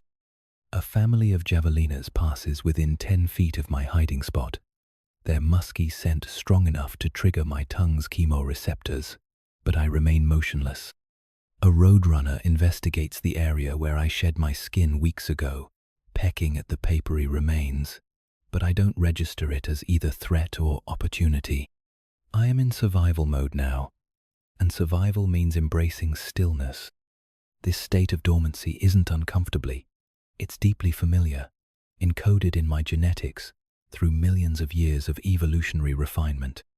My ancestors survived ice ages and droughts by mastering this art of internal rationing. I carry their wisdom in my very cells, in the way my metabolism can downshift so dramatically while maintaining the core functions necessary for life. As the days pass, I become increasingly aware of my body's remarkable ability to prioritize. My nervous system continues to function perfectly, ready to trigger explosive movement if threatened. My venom glands maintain their potency, though they're producing new toxins at a greatly reduced rate. My heat-sensing pits remain calibrated and sensitive. My brain processes information normally, even as my body burns fewer calories than a hummingbird's heart uses in a single day. The fat reserves will sustain me for weeks more, but I can sense the approaching threshold where my body will begin making difficult choices about which systems to maintain. For now, though, I exist in a state of perfect balance, burning just enough stored energy to keep my essential functions operating, while preserving enough to survive whatever challenges await in the weeks ahead. Defensive postures against coyotes. The scent reaches me first, that distinctive wild dog musk that immediately triggers every defensive system in my body. Coyotes. Not just one, but multiple individuals, their overlapping scent trails indicating a small pack moving through my territory. The smell grows stronger, accompanied by the subtle ground vibrations of their padded feet against the desert floor. My body responds before my conscious mind fully processes the threat, muscles tensing beneath my scales as I shift from my relaxed coil into a defensive posture. Through the sparse creosote bushes, I can see them now. 3 coyotes, lean and opportunistic, moving with that characteristic mixture of caution and curiosity that makes them such successful desert survivors. The lead animal is a female, her ears constantly swiveling as she investigates scents and sounds. Behind her, 2 younger males follow, their body language suggesting they're less experienced, but eager to prove themselves. They haven't spotted me yet, but their path will bring them within 20 feet of my hiding place beneath the fallen chola skeleton. My first instinct is to remain perfectly still, to trust in the camouflage that has kept my species alive for millions of years. My diamond-patterned scales blend seamlessly with the dappled shadows cast by the thorny debris around me. I am a master of invisibility, my body positioned to minimize any telltale outline that might catch a predator's eye. For several long minutes, this strategy seems to be working. The coyotes continue their patrol, noses to the ground, following some scent trail that has nothing to do with me. But then the wind shifts, carrying my scent directly toward them. The lead female's head snaps up immediately, her yellow eyes scanning the area with new intensity. She's caught something, not my full scent signature, perhaps, but enough to trigger her predatory curiosity. Her companions notice her alertness and freeze, their own senses now fully engaged. The dynamic has changed. I am no longer an undetected observer, but a potential target under active investigation. The mathematics of this encounter run through my neural pathways like lightning. A coyote weighs 40 to 50 pounds, with reflexes honed by thousands of years of hunting everything from rabbits to lizards. My strike range extends roughly 2/3 of my body length, about 3.5 feet from my current position. But coyotes are quick, capable of leaping backward faster than most prey animals can move forward. More critically, they're intelligent pack hunters. Even if I successfully strike the closest individual, the others could attack from different angles while I'm vulnerable and extended. My body shifts into the next phase of defensive behavior. I begin to coil more tightly, positioning my head and neck in an S-curve that maximizes both striking potential and defensive mobility. My tail finds the fallen cholla branches behind me and begins to vibrate, creating a soft rustling sound against the dried wood.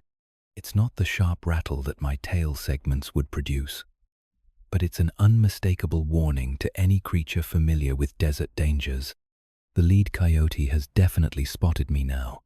Her posture changes from curious to wary, her head lowering slightly as she tries to get a better look at what might be hidden in the shadows. She takes 2 careful steps closer, and I can see the calculation in her eyes. Coyotes are omnivores and opportunistic feeders. They'll take a snake if the risk-to-reward ratio seems favorable. But they're also intelligent enough to recognize genuine danger when they see it. I make the decision to abandon pure camouflage in favor of active deterrence. My body language shifts dramatically as I rear up into a defensive coil, my head elevated nearly 18 inches off the ground. My neck forms a perfect striking curve, and my mouth opens slightly, revealing the white interior that contrasts starkly with my darker exterior. This is the universal signal of a venomous snake prepared to defend itself. A warning that has been understood by mammals across continents for millions of years. The psychological warfare has begun in earnest. The lead coyote stops her advance but doesn't retreat, her experience telling her that many snake threats are bluffs. She begins to circle, trying to approach from an angle that might give her an advantage. Her packmates spread out, one moving to my left while the other attempts to get behind me. It's classic pack behavior: test the defenses, probe for weaknesses, coordinate an attack if the opportunity presents itself. But I have advantages too. My heat-sensing pits allow me to track all 3 animals simultaneously, their warm bodies glowing like beacons against the cooler background of rocks and vegetation. I can detect the subtle changes in their body temperature that indicate increased heart rate and adrenaline flow. Their excitement is building, but so is their caution. None of them wants to be the first to test whether my threat display is backed up by deadly capability. The standoff stretches into long minutes. I maintain my defensive posture, head weaving slightly, to track whichever coyote seems most aggressive at any given moment. My tongue flicks out regularly, tasting their scent and monitoring their emotional state through the chemical signals they're unconsciously broadcasting. Fear has a distinct smell, as does predatory excitement, and I can detect both in the complex bouquet of pheromones surrounding us. The resolution comes suddenly and without violence. The lead female, perhaps deciding that the risk outweighs the potential reward, gives a subtle signal to her companions. It might be a barely perceptible shift in her posture, or a quiet vocalization too low for my hearing range to detect, but the message is clear. The pack begins to withdraw, moving away from my position with the same coordinated precision they used to approach. I maintain my defensive posture until they're completely out of sight, my body remaining coiled and ready for several minutes after their scent begins to fade. Only when I'm certain they've moved on to other hunting grounds do I allow myself to relax back into my hiding place. The encounter has cost me energy I can ill afford to waste during this fasting period, but it has also reinforced an important truth. Sometimes the best defense is making it absolutely clear that you're more trouble than you're worth. Flash flood panic. The first drops hit my scales like tiny explosions, each one carrying the electric scent of ozone and the promise of chaos to come. Above me, clouds that weren't there an hour ago have transformed the sky into a churning mass of grey and black, shot through with veins of lightning that illuminate the desert in stark, momentary detail. This is monsoon season in its full fury, and I am about to experience one of the desert's most terrifying and transformative events. The rain begins in earnest now, not the gentle shower that might provide welcome relief from the heat, but a torrential downpour that turns the air itself into a curtain of water. Each drop strikes the parched earth with a sound like static electricity, releasing the distinctive smell of petrichor, that rich, earthy aroma created when rain meets soil that hasn't seen moisture in months. But beneath that pleasant scent lies something more ominous, the growing rumble of water finding its way downhill through every crack, crevice, and depression in the landscape. I'm positioned in what seemed like an ideal hunting ground. Just minutes ago, a broad wash that cuts through the desert floor, its sandy bottom marked with the tracks of countless prey animals who use it as a travel corridor. Now, that same depression is about to become a death trap. The distant rumble grows louder, and my heat-sensing pits detect the vibrations traveling through the ground before my other senses register the approaching danger. Flash flood. Water appears at the head of the wash, like a living thing, a brown wall of liquid carrying everything it has collected during its violent journey down from the mountains. Uprooted creosote bushes tumble end over end in the torrent, mixed with chunks of sandstone, dead wood, and debris from previous floods that has been lying dormant in side channels for years. The sound is overwhelming, a combination of rushing water, grinding rock, and the percussion of countless objects colliding in the churning mass. My body responds with a speed that surprises even me, considering my recent state of energy conservation. Every muscle fiber contracts in coordinated waves as I propel myself toward higher ground, my belly scales gripping the increasingly slick surface beneath me. But the water is faster than I anticipated, spreading out from the main channel and turning every low spot into a temporary lake. Within seconds, I find myself in water up to my midsection, the current strong enough to make maintaining position a constant struggle. Swimming isn't foreign to rattlesnakes, are actually quite capable in the water when circumstances demand it. My body undulates in lateral waves, much like my terrestrial locomotion, but adapted for the different medium. My scales, normally optimized for gripping rough surfaces, now work to channel water flow around my body. My lightweight build, an advantage when navigating rocky terrain, becomes crucial buoyancy control in the churning flood. But this isn't the controlled environment of a stock tank or quiet stream. This is chaos incarnate, filled with debris that could crush or trap me, currents that change direction without warning, and water temperatures that fluctuate wildly as different tributaries merge and separate. A branch the size of a baseball bat spins past my head, close enough that I can feel the displaced water. Somewhere in the torrent, a boulder the size of a refrigerator rolls along the bottom, creating pressure waves that I can sense through my entire body. The key to survival is reading the water's intentions, finding the patterns within the chaos. Floods, despite their apparent randomness, follow the rules of physics and topography. Water seeks the lowest path, accelerates on steep grades, and creates temporary eddies behind obstacles. I use these principles to navigate, allowing the current to carry me toward a cluster of boulders that might provide refuge, then fighting against it when it tries to sweep me past my chosen destination. My first attempt at reaching high ground fails when the rock I'm aiming for proves to be unstable, shifting under the pressure of the water and nearly crushing me as it tumbles downstream. My second attempt brings me to a sandstone outcrop that's too smooth to climb, its surface polished by previous floods into a surface that offers no purchase for my scales. Panic, a rare emotion for a creature of my normally methodical nature, begins to creep into my nervous system as I realize how few options remain. The solution comes from an unexpected source, a massive uprooted Palo Verde tree, its branches spread wide like a net across the flood channel. The current carries me directly into its embrace, and I use my body's flexibility to weave between the smaller branches until I reach the trunk itself.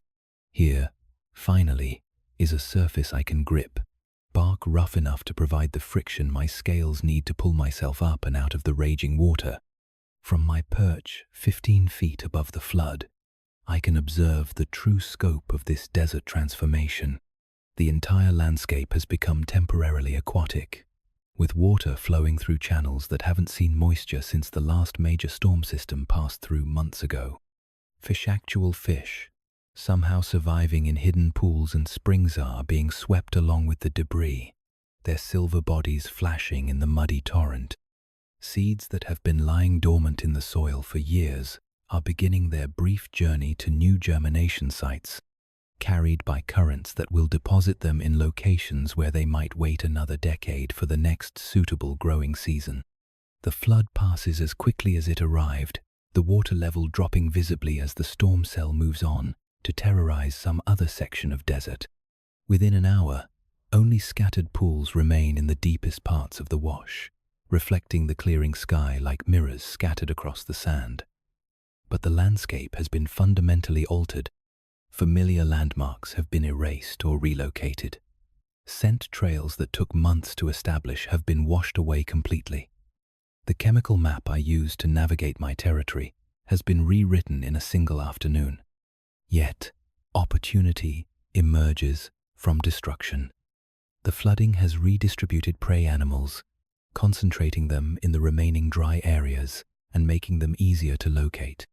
New water sources have appeared where runoff has collected in natural basins, attracting thirsty animals that might otherwise never venture into this part of my range. The storm has essentially reshuffled the deck of survival, creating new possibilities even as it eliminated familiar certainties. As I descend from my refuge and begin the process of reorienting myself in this transformed landscape, I'm struck by the desert's resilience. This cycle of destruction and renewal has been playing out for millions of years, long before my species evolved and long before humans began documenting weather patterns. I am not a victim of this flood, but a participant in an ancient dance between water and stone, predator and prey, permanence and change. The desert endures, not despite these violent episodes, but because of them. And I endure for the same reason.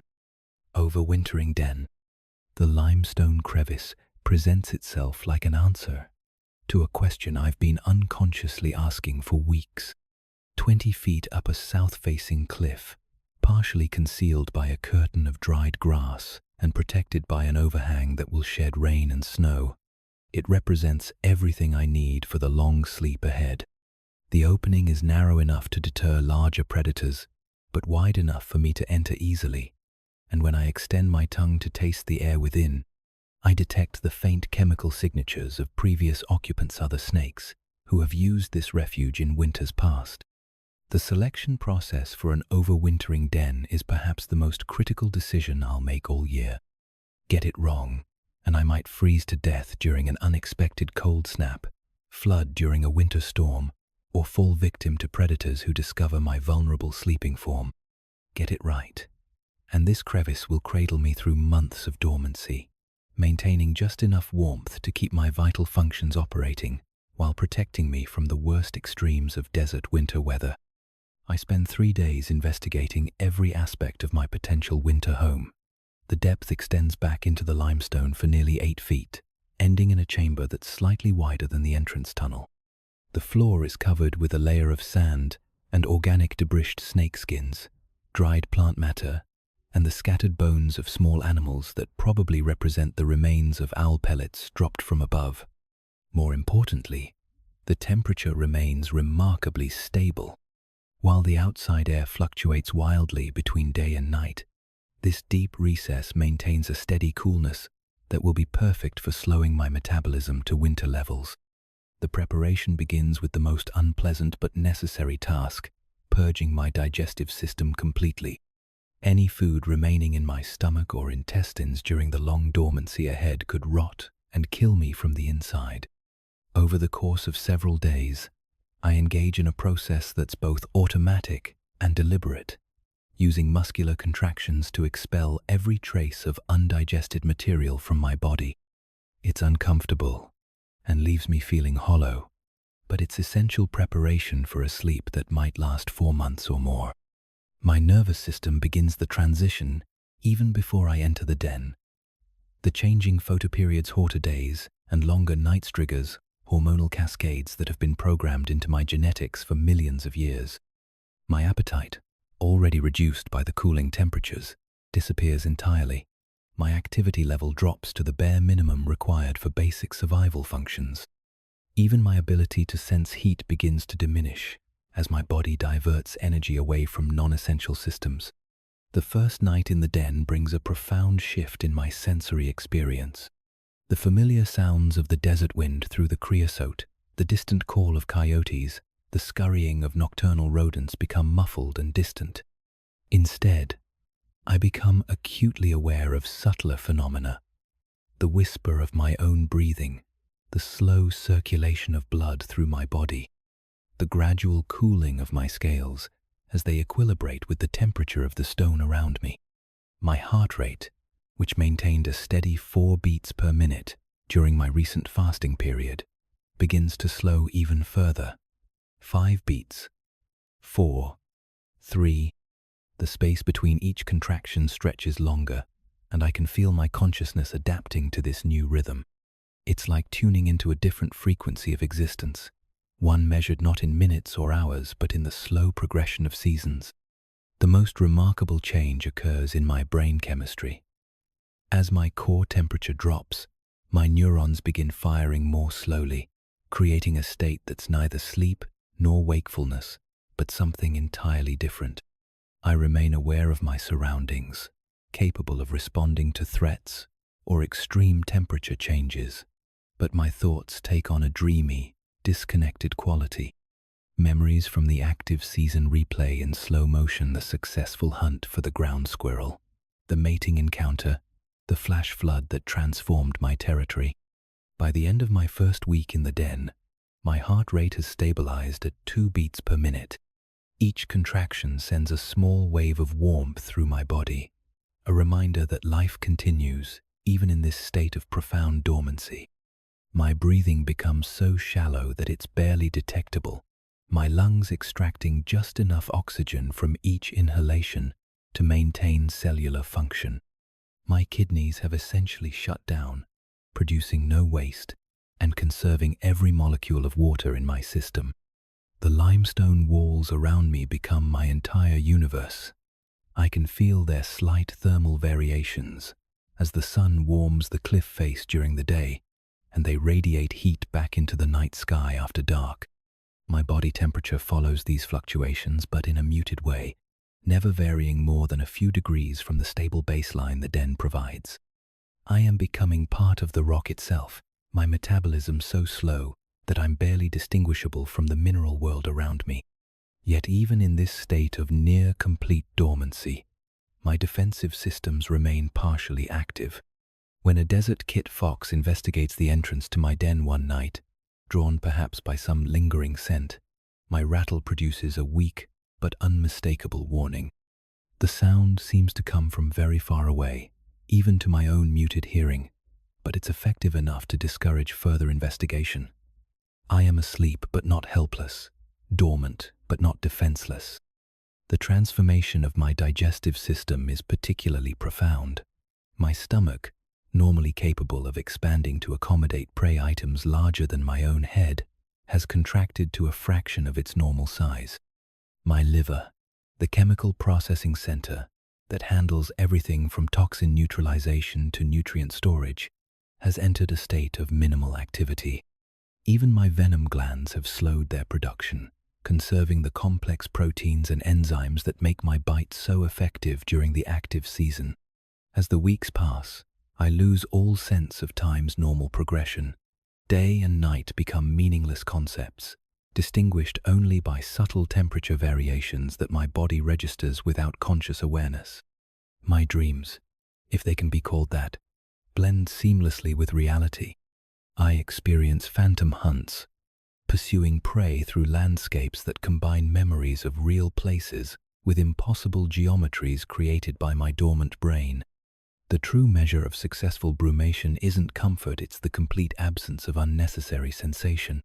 Pain, hunger, thirst, even basic awareness of my physical form fade into background whispers that my nervous system monitors but doesn't report to my conscious mind. I have become a biological time capsule. My life processes slowed to the absolute minimum required to maintain the spark of existence until spring's warmth calls me back to the world of active living. Communal hibernation politics. The scent signatures hit me as soon as I begin my descent into the deeper recesses of the limestone cave system.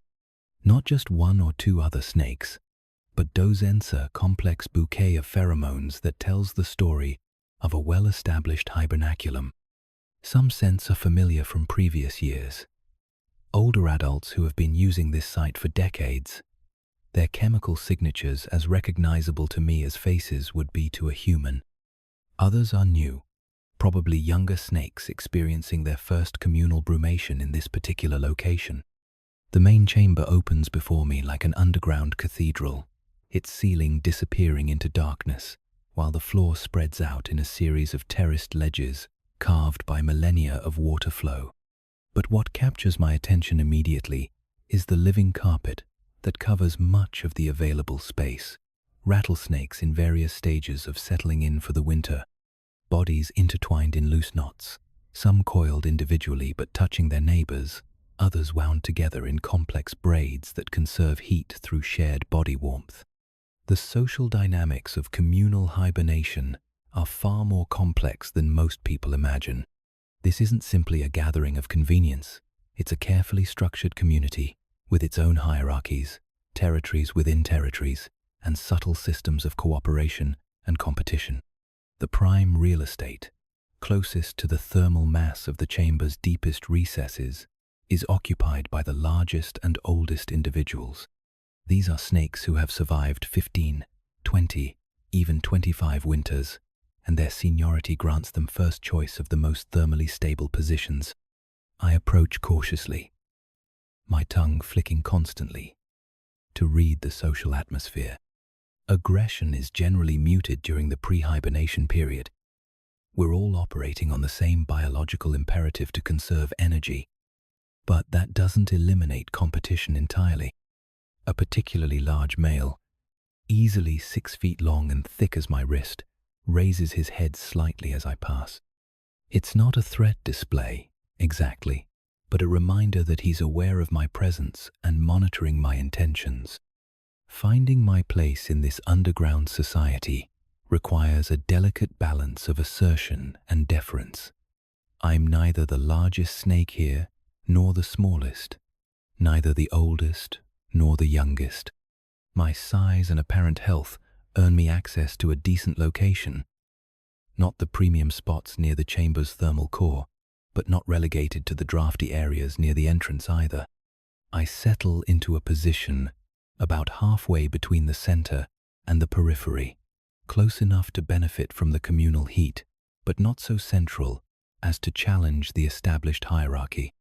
The process of arranging ourselves is surprisingly deliberate.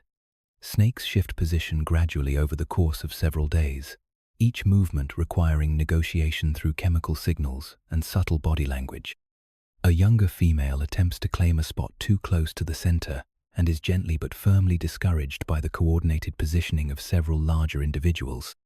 An adolescent male finds himself gradually edged toward a less desirable location when his initial choice proves to be in a cold draft. But cooperation is just as important as competition in this underground world. The physics of heat conservation work in our favor when we cluster together, each body contributing to and benefiting from the shared thermal mass. I find myself positioned next to a female roughly my own size, our bodies touching along perhaps 18 inches of length. Neither of us moves to break this contact. The additional warmth is too valuable to sacrifice to territorial instincts. Disease prevention becomes a critical concern when dozens of animals share such close quarters for months at a time. I can detect subtle chemical signals that indicate the health status of my neighbors, the stress hormones of individuals fighting off infections, the altered pheromone profiles of snakes carrying parasites, the metabolic byproducts of animals whose systems aren't functioning optimally. Healthy individuals tend to cluster together, while sick animals find themselves gradually isolated, not through conscious cruelty, but through the unconscious responses of animals whose survival depends on avoiding contagion. The chamber's acoustics create an entirely different sensory environment from the world above. Every small sound, the whisper of scales against stone, the barely audible exhalation of slow breathing, the occasional rustle as someone shifts position becomes amplified and distorted by the limestone walls. My hearing, normally focused on detecting prey movement and predator approach, adapts to this new soundscape. I learn to distinguish between the normal sounds of communal dormancy and the unusual noises that might indicate danger. External threats remain a constant concern despite our underground refuge. King snakes, immune to our venom and specialized predators of other serpents, occasionally discover hibernacula and can devastate the sleeping occupants. The chemical alarm system we've developed is remarkably sophisticated. The stress pheromones released by a snake under attack can wake the entire chamber, triggering defensive responses even from animals deep in hibernation torpor. Human threats are newer but increasingly common. Curiosity seekers, photographers, and unfortunately sometimes people with less innocent intentions occasionally discover our winter refuges. The limestone cave systems that provide ideal hibernation conditions are also attractive to human explorers, creating conflicts that our species hasn't had evolutionary time to adapt to. The disturbance caused by lights, voices, and the simple presence of large warm-blooded creatures can disrupt the delicate physiological balance required for successful hibernation. As the weeks pass and our metabolism slow to winter levels, the social dynamics of the hibernaculum shift toward an almost meditative communalism. Individual territories become less important as territorial instincts fade with reducing activity levels. The complex negotiations over position give way to a state of peaceful coexistence, each snake contributing to, and benefiting from, the collective warmth that keeps us all alive through the coldest months. The dreams, when they come, seem to be shared experiences. Perhaps it's the constant exchange of chemical signals or the physical connection of intertwined bodies, but my dormant mind picks up impressions that don't seem to originate entirely from my own memories. Hunting experiences in territories I've never visited, encounters with prey species I've never seen, even the sensation of shedding skin in patterns that don't match my own scale arrangement. We are individual creatures maintaining individual consciousness, but we are also, temporarily, something largera, collective organism, whose survival depends on the successful integration of dozens of separate lives into a single, hibernating whole. Spring emergence. The first sensation is warmth, not the artificial heat of my own blood circulation, but something external and insistent, penetrating through the limestone ceiling above and gradually transforming the stable coolness of the cave into something more dynamic. My nervous system, dormant for so many months that time has lost all meaning, begins to register this change with the slow deliberation of ice melting. 2 beats per minute becomes 3, then 4, as my heart responds to signals from temperature sensors throughout my body. The awakening process is maddeningly gradual, like trying to remember a dream that slips away even as consciousness returns. My eyes, sealed shut by the dried secretions of months-long dormancy, remain closed while other senses slowly come online. The chemical landscape of the hibernaculum has changed dramatically during my sleep. Some scents have faded to nothing snakes who didn't survive the winter, their bodies now odorless and beginning to decompose in the cave's constant temperature. Other scents have intensified as surviving animals begin producing the first pheromones of the active season. My tongue, stiff and dry from disuse, makes its first tentative exploration beyond my mouth in over 4 months. The air tastes different, not just the familiar mineral tang of limestone and the musky congregation of my den mates, but something fresh and vital filtering down from above. Spring air, carrying the promise of renewed warmth, moisture from melting snow, and the green scents of plants responding to longer days and increasing solar radiation. The process of physically extricating myself from the winter community proves more challenging than I anticipated. My body has stiffened during months of minimal movement, and muscles that once flowed in continuous undulations now respond with jerky, uncoordinated contractions. Worse, I've become partially integrated into a knot of other snakes. Our bodies intertwined in patterns that seemed natural when we arranged ourselves in the fall, but now present a complex puzzle of how to separate without disturbing my still dormant neighbors. A larger male near the cave's entrance has begun moving more deliberately, his greater size allowing him to generate heat more quickly and accelerate his awakening. I watch him navigate the process of emergence, learning from his movements how to coordinate the unfamiliar rhythm of post-hibernation locomotion. His progress is slow but determined, and within an hour he has separated himself from the communal mass and begun the journey toward the surface.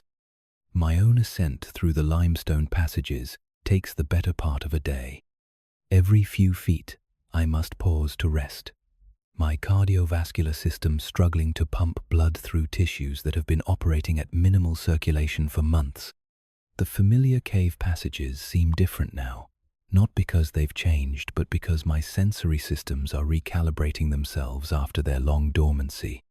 Distances that I could navigate effortlessly in the fall now require careful attention and frequent course corrections. The first direct sunlight hits my scales like an electric shock, simultaneously wonderful and overwhelming. My body begins absorbing solar radiation with desperate efficiency, every scale acting as a collector for the warmth that will power my return to full activity. But the intensity is almost too much after months of stable, dim cave conditions. I seek partial shade beneath a cluster of barrel cactus, allowing myself to warm gradually rather than risk the metabolic shock of too rapid temperature change. The landscape above ground has transformed while I slept. Where autumn left dry stalks and dormant shrubs, spring has painted everything in shades of green that seem almost impossibly vivid. Fairy duster blooms create purple clouds along the washes. Palo verde trees have exploded into yellow flowers, so bright they seem to glow against the blue sky. Desert lupines stand like purple candles among the rocks, their scent heavy and intoxicating to sensory systems, just emerging from months of chemical monotony. But it's the sound of water that draws my most urgent attention.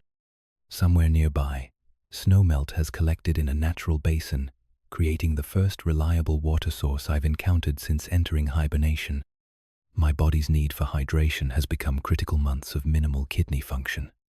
I've left my tissues desperately in need of fresh water to flush accumulated waste products and restore normal cellular function.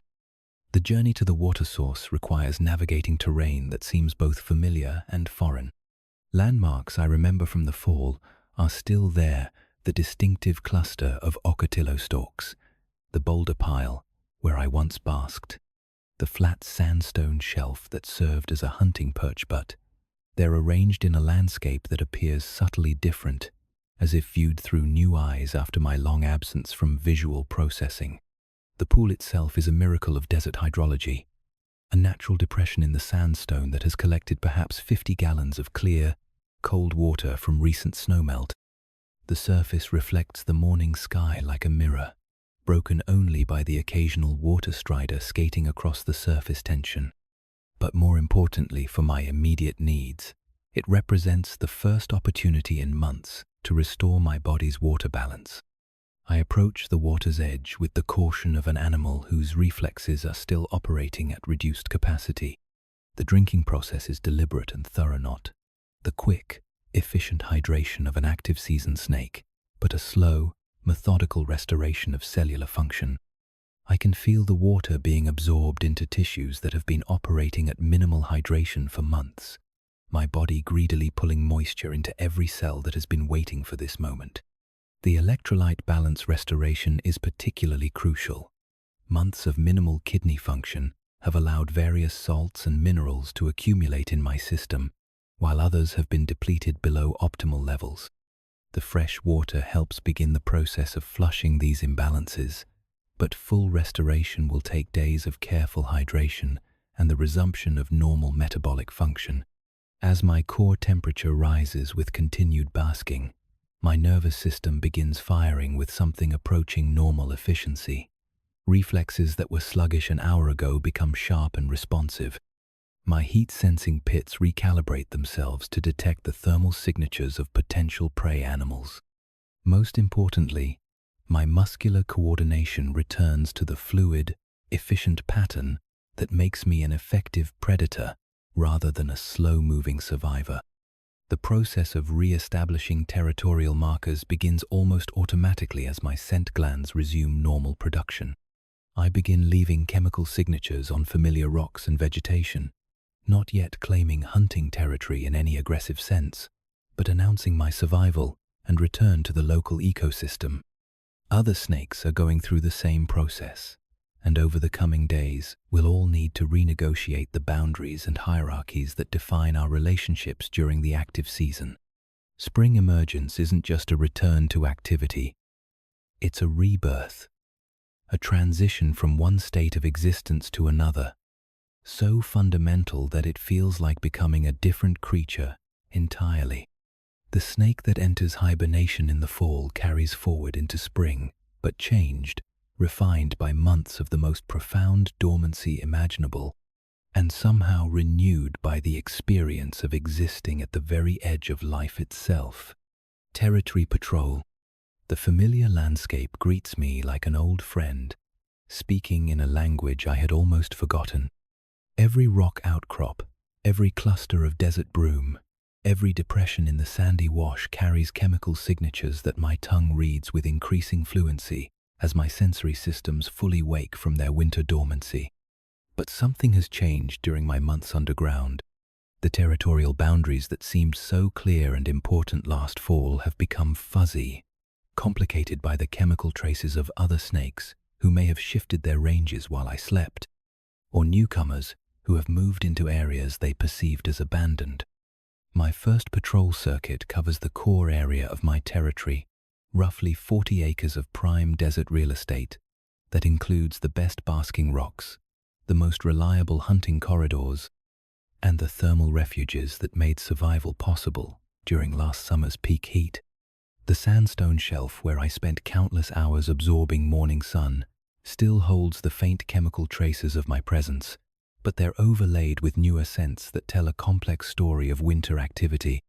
A smaller male has been using my favorite basking spot, probably driven to it by necessity when his own territory proved inadequate for winter survival. The process of re-establishing territorial markers is both methodical and exhausting.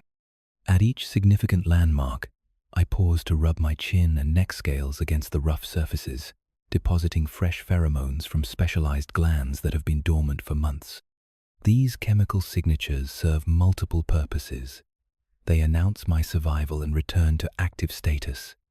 They refresh the invisible boundaries that define my hunting grounds, and they provide information about my current health and reproductive readiness to any other snakes who might encounter them. But territory isn't just about marking boundaries. It's about understanding the subtle topography of survival that makes some locations more valuable than others. My patrol takes me through a mental mapping exercise, cataloging the thermal microclimates that will determine my daily activity patterns for the months ahead. The south-facing boulder pile that catches the first morning light, the shaded alcove beneath the overhanging cliff that provides refuge during midday heat, the narrow canyon where cool air flows like an invisible river during summer nights. These thermal mosaics are what separate successful desert predators from those who struggle to maintain optimal body temperature. A difference of just a few degrees can mean the difference between efficient hunting and sluggish failure. My territory isn't chosen randomly. It's the result of years of learning which combinations of sun and shade, wind exposure and shelter, Thermal mass and cooling opportunities provide the most reliable temperature regulation throughout the changing seasons. The evidence of other snakes becomes more apparent as my patrol continues. Shed skins caught in the thorns of a cholla cluster tell me that at least 2 other individuals have been active in this area during my absence. The size and scale patterns suggest 1 adult female and 1 younger male, both probably residents of adjacent territories who expanded their ranges when mine appeared unoccupied. This creates a delicate diplomatic situation that will need to be resolved through careful chemical communication rather than direct confrontation. My first actual encounter comes at the boundary between my territory and that of a younger male I remember from previous seasons.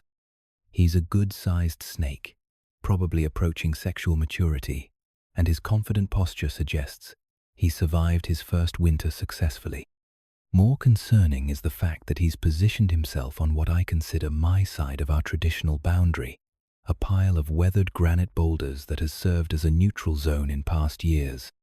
The negotiation happens entirely through chemical signals and body language. I approach to within 20 feet and assume a neutral but alert posture, my head raised just enough to demonstrate confidence without appearing overtly aggressive. My tongue samples the air constantly, reading his pheromone profile for signs of stress, aggression, or submission. He responds with his own chemical broadcast, a complex mixture of hormones that convey respect for my seniority while asserting his own right to be in this location. The standoff lasts nearly an hour, both of us maintaining our positions while engaging in the subtle dance of territorial negotiation. Neither of us wants actual combat. Energy cost would be enormous for both participants, and the risk of injury is high. Instead, we're engaged in a much more sophisticated form of communication, using scent, posture, and spatial positioning to establish a new understanding of where his territory ends and mine begins. The resolution comes when I move slightly closer to the disputed boulder pile, and he retreats a few feet without turning away entirely. It's a face-saving compromise that acknowledges my territorial seniority while allowing him to maintain his dignity. The new boundary is perhaps 10 feet closer to his core territory than it was last year, reflecting both his increased size and confidence and my need to be realistic about what I can effectively defend. This pattern repeats itself at 3 more boundary locations as my patrol circuit continues. Each encounter requires careful assessment of the other snake's size, health, and determination, followed by a negotiated settlement that usually results in minor boundary adjustments. The process is time-consuming and mentally exhausting, but it's essential for establishing the territorial stability that will govern our interactions throughout the active season. The hunting corridors within my territory receive particular attention during this reconnaissance. These are the narrow passages and open areas where prey animals are most likely to travel, and controlling access to them is crucial for maintaining the caloric intake necessary for survival. The main wash that cuts through the center of my range shows fresh rabbit tracks and the scattered droppings of various rodent species, promising good hunting opportunities once my reflexes return to full sharpness. But the thermal mapping reveals some concerning changes. A large Palo Verde tree that provided crucial midday shade has lost several major branches during winter storms, reducing its effectiveness as a cooling refuge. A rock formation that served as a reliable thermal mass for morning basking has developed a crack that allows wind to flow through it, reducing its heat retention properties. These may seem like minor details, but in the marginal environment of the desert, such changes can significantly impact my ability to maintain optimal body temperature and hunting efficiency. The patrol also reveals new opportunities.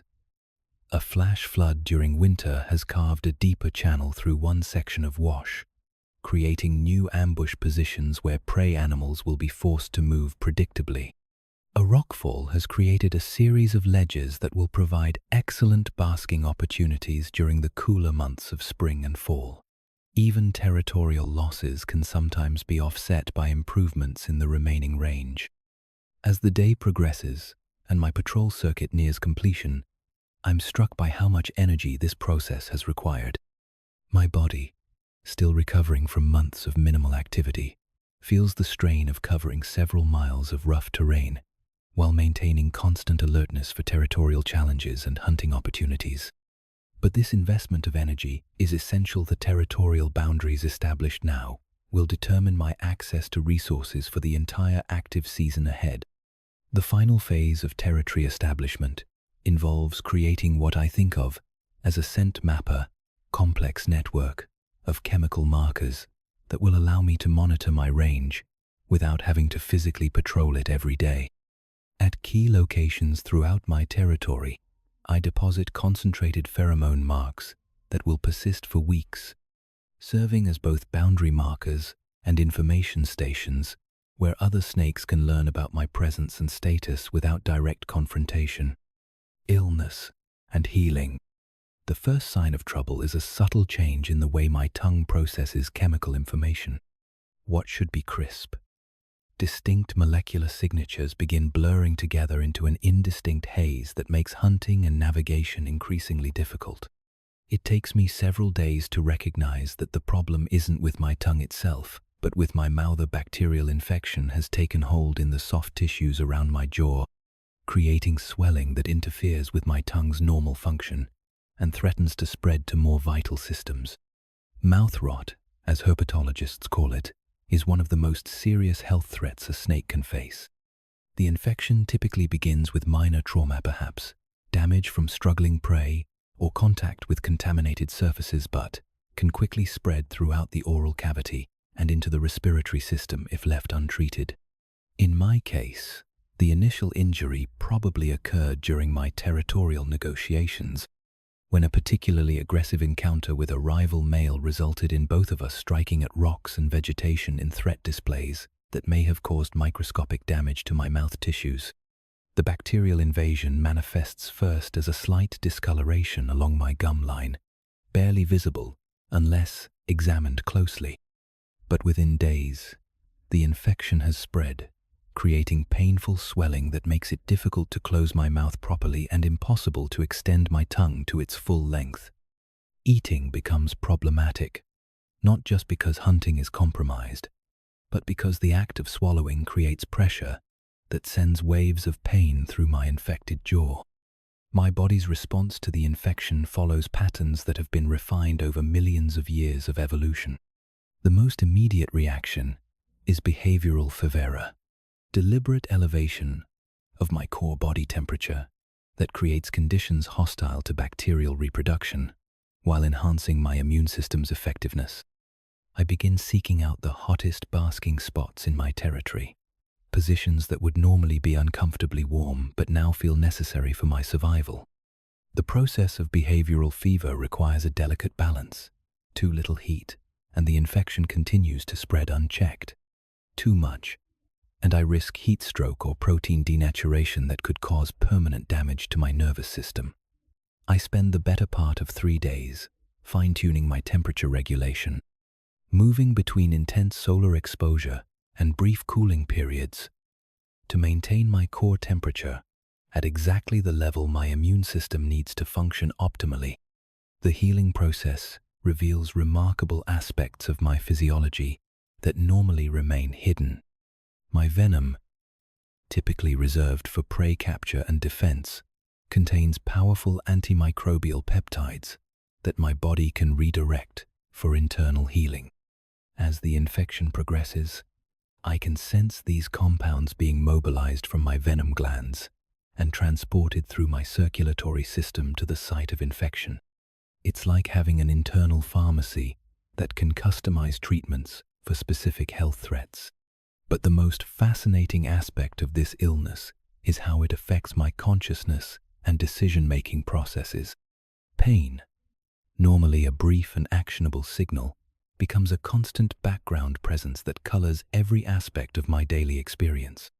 My hunting patterns shift dramatically as I learn to work around the limitations imposed by my compromised sensory systems. Prey that would normally be easy targets become difficult to track, while opportunities I might previously have ignored become more attractive because they require less precise chemical detection. The social implications of illness create their own challenges. Other snakes can detect my compromised state through chemical signal stress hormones, altered pheromone profiles, and the distinct scent markers associated with bacterial infection. This makes me vulnerable not just to predators who might sense weakness, but to territorial challenges from neighbors who might see an opportunity to expand their ranges at my expense. My defensive capabilities remain largely intact despite the infection, but my confidence in using them is shaken. The swelling in my mouth creates uncertainty about whether my strike mechanics will function properly, while the pain makes it difficult to maintain the alert posture necessary for effective threat displays. I find myself avoiding confrontations that I would normally handle with aggressive confidence, retreating from territorial disputes rather than risking combat with uncertain physical capabilities. The healing process accelerates dramatically once my immune system fully mobilizes. The antimicrobial peptides from my venom begin winning the chemical war against the bacterial invaders, while the sustained fever creates conditions that favor my body's natural defenses. Gradually, the swelling begins to subside, and my tongue regains its normal range of motion and sensitivity. Recovery brings with it a heightened appreciation for the complexity of my own physiology. The network of chemical sensors that I normally take for granted, heat-sensing pits, tongue-based chemoreception, pheromone detection systems, reveals itself as an integrated whole that can be compromised by damage to any single component. The mouth infection affected not just my ability to eat, but my capacity to navigate, hunt, assess threats, and communicate with other snakes. The experience also provides valuable learning about vulnerability and adaptation. My hunting strategies have become more flexible as I've learned to compensate for reduced chemical sensitivity. My territorial behavior has become more diplomatic as I've discovered alternatives to aggressive confrontation. Even my daily activity patterns have shifted, with longer periods of basking and shorter, more focused hunting expeditions that conserve energy while my body completes its healing process. Perhaps most importantly, the illness has taught me about the margins of survival in desert environments. The difference between health and serious compromise can be measured in degrees of temperature regulation, efficiency of chemical detection, and speed of immune response. My recovery represents not just the triumph of immune function over bacterial invasion, but a reminder of how quickly circumstances can change and how essential it is to maintain the physiological reserves necessary to survive unexpected challenges. As my mouth returns to normal function and my chemical sensitivity sharpens to its previous acuity, I'm struck by the resilience of my own biological systems. The same venom that can kill a rabbit in minutes also contains the compounds that saved my life during this infection. The same behavioral patterns that make me an effective predator-precise temperature regulation, chemical communication, territorial awareness also provided the tools necessary for recovery. I am not just a predator, but a remarkably sophisticated biological machine capable of self-diagnosis, treatment, and healing. Final clash with roadways. The asphalt appears before me like a river of blackness cutting through my territory, its surface radiating heat waves even though the sun has already begun its descent toward the western horizon.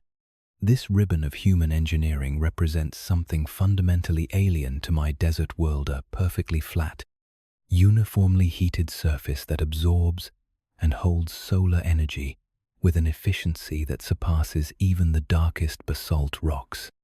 The temperature differential between the asphalt and the surrounding desert floor creates a microclimate so intense that it distorts the air above it, creating shimmering mirages that confuse my heat-sensing systems. My territorial boundaries have remained stable for years, defined by natural landmarks and the gradual negotiations with neighboring snakes that establish the invisible borders of desert real estate. But this road is a recent intrusion, carved through the landscape just 2 seasons ago, and it bisects what was once the heart of my hunting grounds. The prime corridor where I ambushed countless rodents and ground squirrels now lies on the far side of this thermal barrier, accessible only by crossing a surface that seems designed to challenge every adaptation my species has developed for desert survival. The physics of the asphalt's heat retention are unlike anything in my natural experience. While stone and sand release their accumulated warmth gradually as air temperatures drop, this artificial surface maintains temperatures that approach the upper limits of my physiological tolerance well into the evening hours. My heat-sensing pits, normally reliable guides to thermal navigation, become confused by the uniform intensity of infrared radiation rising from the pavement. It's like trying to see in a room filled with blindingly bright lights. The very abundance of thermal information makes it impossible to distinguish useful details. The decision to cross requires careful timing and route planning. During peak daylight hours, the asphalt surface temperature can exceed 140 degrees Fahrenheit, enough to cause serious tissue damage within seconds of contact. Even now, with the sun angled low and the ambient air temperature dropping toward a comfortable range for reptilian activity, the pavement remains dangerously hot. I can sense its thermal signature from 20 feet away, a wall of heat that seems to push against my heat-sensing pits with uncomfortable intensity. My approach strategy focuses on speed and route optimization. The narrowest crossing point offers only about 24 feet of asphalt to traverse a distance I can cover in perhaps 15 seconds of determined locomotion. But those 15 seconds will expose my entire ventral surface to temperatures that could cause permanent damage, while the heated air rising from the pavement threatens to overwhelm my respiratory system with superheated gases that could damage my lung tissues. The texture of the asphalt presents additional challenges that no natural surface has prepared me for. Unlike sand, which provides microscopic irregularities for my scales to grip, or rock, which offers cracks and rough patches for purchase, the pavement is uniformly smooth. My belly scales, evolved to find traction on natural desert surfaces, slip slightly with each undulation, reducing my locomotion efficiency exactly when speed is most critical. But it's the vibration patterns that prove most disorienting. My entire sensory system has evolved to interpret ground vibrations as sources of information about approaching prey, potential predators, and environmental conditions. The natural desert floor transmits these vibrations with predictable patterns that I can read like a language. The asphalt, however, conducts and amplifies vibrations in ways that overwhelm my interpretive capabilities. The first vehicle approaches as a distant rumble felt through the pavement rather than heard through the air. My nervous system interprets these vibrations as something enormous moving underground, seismic event, rather than surface transportation. By the time I can visually identify the approaching truck, its massive tires and heavy engine creating a crescendo of vibrations through the roadway, I'm already halfway across the asphalt and committed to my crossing route. The truck passes with a violence of displaced air and noise that seems to shake the very foundations of the desert.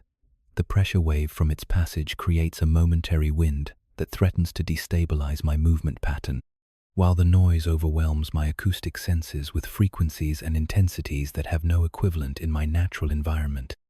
But more dangerous than the immediate physical effects is the way the truck's passage has masked the approach of other vehicles. The second vehicle, a smaller car, traveling at higher speed, appears in my peripheral vision just as I reach the center line of the roadway. My heat-sensing pits detect its approach as a rapidly moving heat source, but my experience has no framework for interpreting something that travels so quickly while maintaining such high thermal output. The mathematical calculation my nervous system attempts distance, speed, trajectory produces results that seem impossible by the standards of desert predator-prey interactions. The escape requires abandoning the steady, efficient undulation that serves me well in natural terrain and shifting to a desperate, energy-consuming burst of speed that pushes my muscular system to its absolute limits. My body temperature, already elevated by contact with the superheated asphalt, spikes even higher as I metabolize stored energy reserves at an unsustainable rate. The combination of external heat and internal heat production brings me dangerously close to the thermal threshold, where protein denaturation could cause permanent neurological damage. The car passes close enough that I can feel the turbulence from its air conditioning system and smell the complex chemical cocktail of fuel combustion, heated rubber, and air freshener that follows in its wake. The experience is sensory overload on a scale that my nervous system was never designed to process. Too much heat, too much noise, too much chemical input, too much rapid motion in my peripheral vision. I reach the far side of the asphalt with my scales slightly scorched and my respiratory system stressed from inhaling superheated air, but alive and essentially uninjured. The natural desert floor feels cool and welcoming after the thermal assault of the pavement, and I immediately seek shade beneath a nearby creosote bush to begin the process of thermal recovery and physiological stabilization. But the real impact of this encounter extends beyond the immediate physical stress. For the first time in my evolutionary history, I have encountered a threat that my species' adaptations cannot adequately address. The road represents a fundamental alteration of my environment that requires behavioral modifications with no precedent in my genetic programming. My ancestors survived ice ages and droughts by following strategies encoded in their DNA, but no genetic memory can guide me in navigating human-altered landscapes. The crossing has also revealed the limitations of my sensory systems when confronted with artificial environments. My heat-sensing pits, so effective at detecting the thermal signatures of natural objects, become liabilities in the presence of uniformly heated surfaces.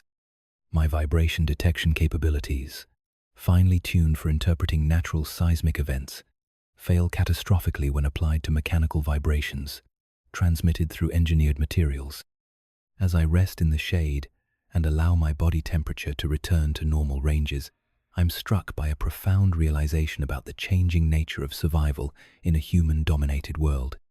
The desert that has been my species' home for millions of years is becoming fragmented by linear barriers that divide territories, interrupt migration routes, and create thermal hazards that challenge our most basic physiological adaptations. My successful crossing represents not triumph, but a narrow escape from challenges that will only become more frequent and more dangerous as human development continues to reshape the landscape. The evolutionary arms race that has shaped my species for millennia, the constant adaptation to natural predators, prey, and environmental challenges now includes factors that operate on timescales too rapid for genetic adaptation.